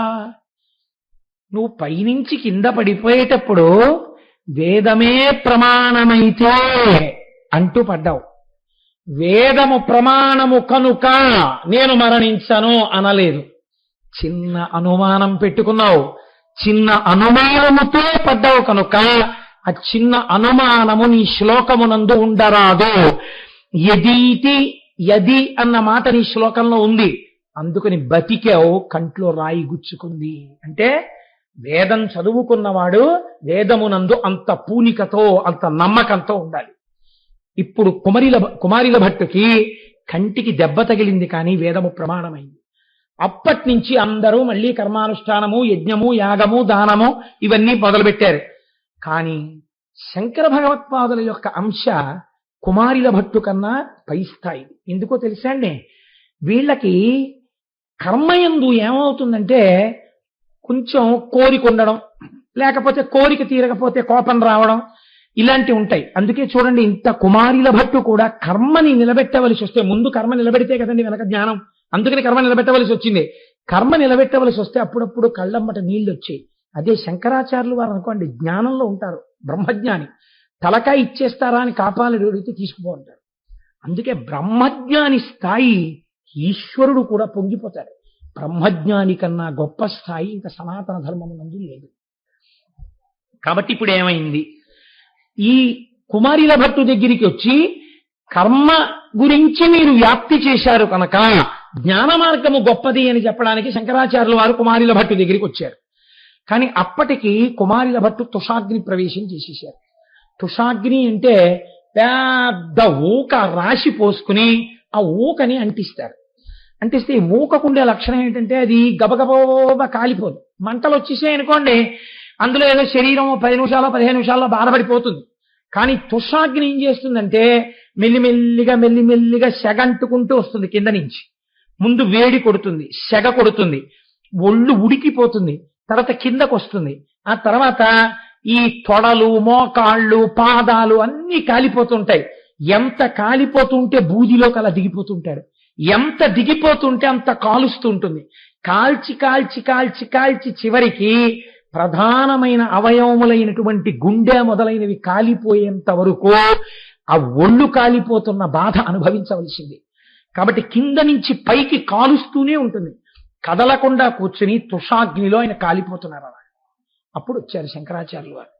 అరే మీరు ఎందుకు ఇలా కాలిపోతున్నారు, ఎందుకు ఈ పని చేయవలసి వచ్చింది, నేను కర్మ మార్గం గురించి జ్ఞాన మార్గంలోకి తిప్పడానికి వచ్చానని చెప్పారు. అంటే ఆయన అన్నారు, నేను తెలిసి చేసినా తెలియక చేసినా గురువుల పట్ల అపచారం చేశాను. బౌద్ధము సనాతన ధర్మమును అంగీకరించని నాస్తిక మతం కావచ్చు, కానీ ఇప్పుడు నేను సనాతన ధర్మ ప్రచారం కోసం బౌద్ధ మతంలో ఉన్న రహస్యాలు తెలుసుకోవడం కోసం గురువుల దగ్గర శిష్యుడిగా చేరి నేర్చుకునేటప్పుడు దాన్ని ఖండించడానికి నేర్చుకున్నాను. ఇలా గురువు దగ్గర వినకూడదు కనుక అలా విన్నాను కనుక దానికి సరి అయినటువంటి ప్రాయశ్చిత్తం తుషాగ్నిలో కాలిపోవాలి శరీరం, అందుకని దీన్ని ఇలా కాల్చేస్తున్నాను. ఎంతటి మహాత్ముడో చూడండి. కర్మ నిష్టతో ఉన్నవారు కాబట్టి ఆ కర్మనిష్టకే శరీరాన్ని వదిలేశారు. అగ్నిభౌహు సుబ్రహ్మణ్యేశ్వర స్వామి అవతారాలన్నీ కూడా అగ్ని ఎందే పర్యవసిస్తాయి. అందుకే అగ్నిహోత్రంలోకే తుషాగ్నిలోకి కుమారిల భట్టు వెళ్ళిపోయారు. వెళ్ళిపోతూ ఒక మాట చెప్పారు, నా శిష్యుడు మండల మిశ్రుడు ఉన్నాడు, ఆయనతో వాదించి ఓడించు, లోకమంతా కర్మ మార్గంలోంచి జ్ఞాన మార్గంలోకి ఎడుతుందన్నారు. అప్పుడు శంకరాచార్యుల వారు యోగ మార్గంలో వెళ్ళి తద్దినం పెడుతున్న మండల మిశ్రుడి ఇంట్లో పైనుంచి దిగిపోయారు. సరే, అది వేరు విషయం అనుకోండి శంకర విజయాల్లో. ఇప్పుడు చిత్రం ఏం జరిగింది అంటే, మీకు అంతక పూర్వం వరకు పూజలు చేస్తే మీరు ఏ పూజ చేస్తున్నారో ఆ పూజలో ఆ స్వామి యొక్క పేరు చెప్పి ప్రీత్యర్థం అన్న మాట లేదు సంకల్పంలో. ఇది చెప్పకుండా పూజ చేసేవారు. శంకరాచార్యుల వారు మండనమిశ్రుణ్ణి గెలిచిన తరువాత కర్మభాగమునందు ఓ కొత్త విషయం కలిసింది. ఏమిటో తెలుసా అండి? మీరేది చేసినా ఉమామహేశ్వర ప్రీత్యర్థం ఏకవారాభిషేకం కరిష్యే అని నీళ్లు ముట్టుకుంటారు. ఎందుకు చేస్తున్నాను? ఈశ్వరానుగ్రహము కొరకు చేస్తున్నాను. ఈ కర్మ చేస్తే ఈ ఫలితం వచ్చేస్తుందని కాదు. ఈ కర్మకి ఫలితం ప్రీతి చెందిన ఈశ్వరుడు నాకు ఇవ్వాలి. ఈశ్వరముఖంగా ఫలితం రావాలన్న జ్ఞానాన్ని అంకురింప చేయడానికి సంకల్పాన్ని శంకరాచార్యులు వారే మార్చారు. అక్కడ మండనమిశ్రుడు ఓడిపోయిన తర్వాతే అలా మారింది అప్పటి నుంచి. కనుక తుషాగ్ని ప్రవేశం చేసినటువంటి గొప్ప అవతారం కుమారిల భట్టు యొక్క అవతారం. ఆయన అవతారం రాబట్టే మనకి సనాతన ధర్మము మళ్ళీ నిలబడేటటువంటి అవకాశము ఈ లోకమునందు కలిగినది. అంతటి మహోత్కృష్టమైనటువంటి అవతారము కుమారిల భట్టు యొక్క అవతారం. రేపటి రోజున వల్లీ కళ్యాణాన్ని, దేవసేన కళ్యాణాన్ని, తదనంతరము అజ్ఞాన సంబంధర్, ఏ మహాపురుషుడు గురించి వింటే పాపాలు పోతాయో ఆ జ్ఞాన సంబంధర్ గురించి రేపటి రోజున ప్రస్తావన చేసి వల్లీ కళ్యాణంతో పూర్తి చేస్తాను. మీ అందరూ కూడా ఎల్లుండి చక్కగా మనం పొద్దున్నేమో కార్యక్రమం, అభిషేకం, ఆ తర్వాత హోమం, ఆ తర్వాత అక్కడ సాయంకాలం వల్లీ కళ్యాణం చూసి తరిస్తాం. 3 రోజులు చెవులతో తాగుతాం, ఆ రోజు కళ్ళతో తాగుతాం. మంగళాశాసనపరై పదాచార్య పురోగమై సర్వైశ్చ పూర్వైరాచార్యై సత్కృతాయాస్తు మంగళం.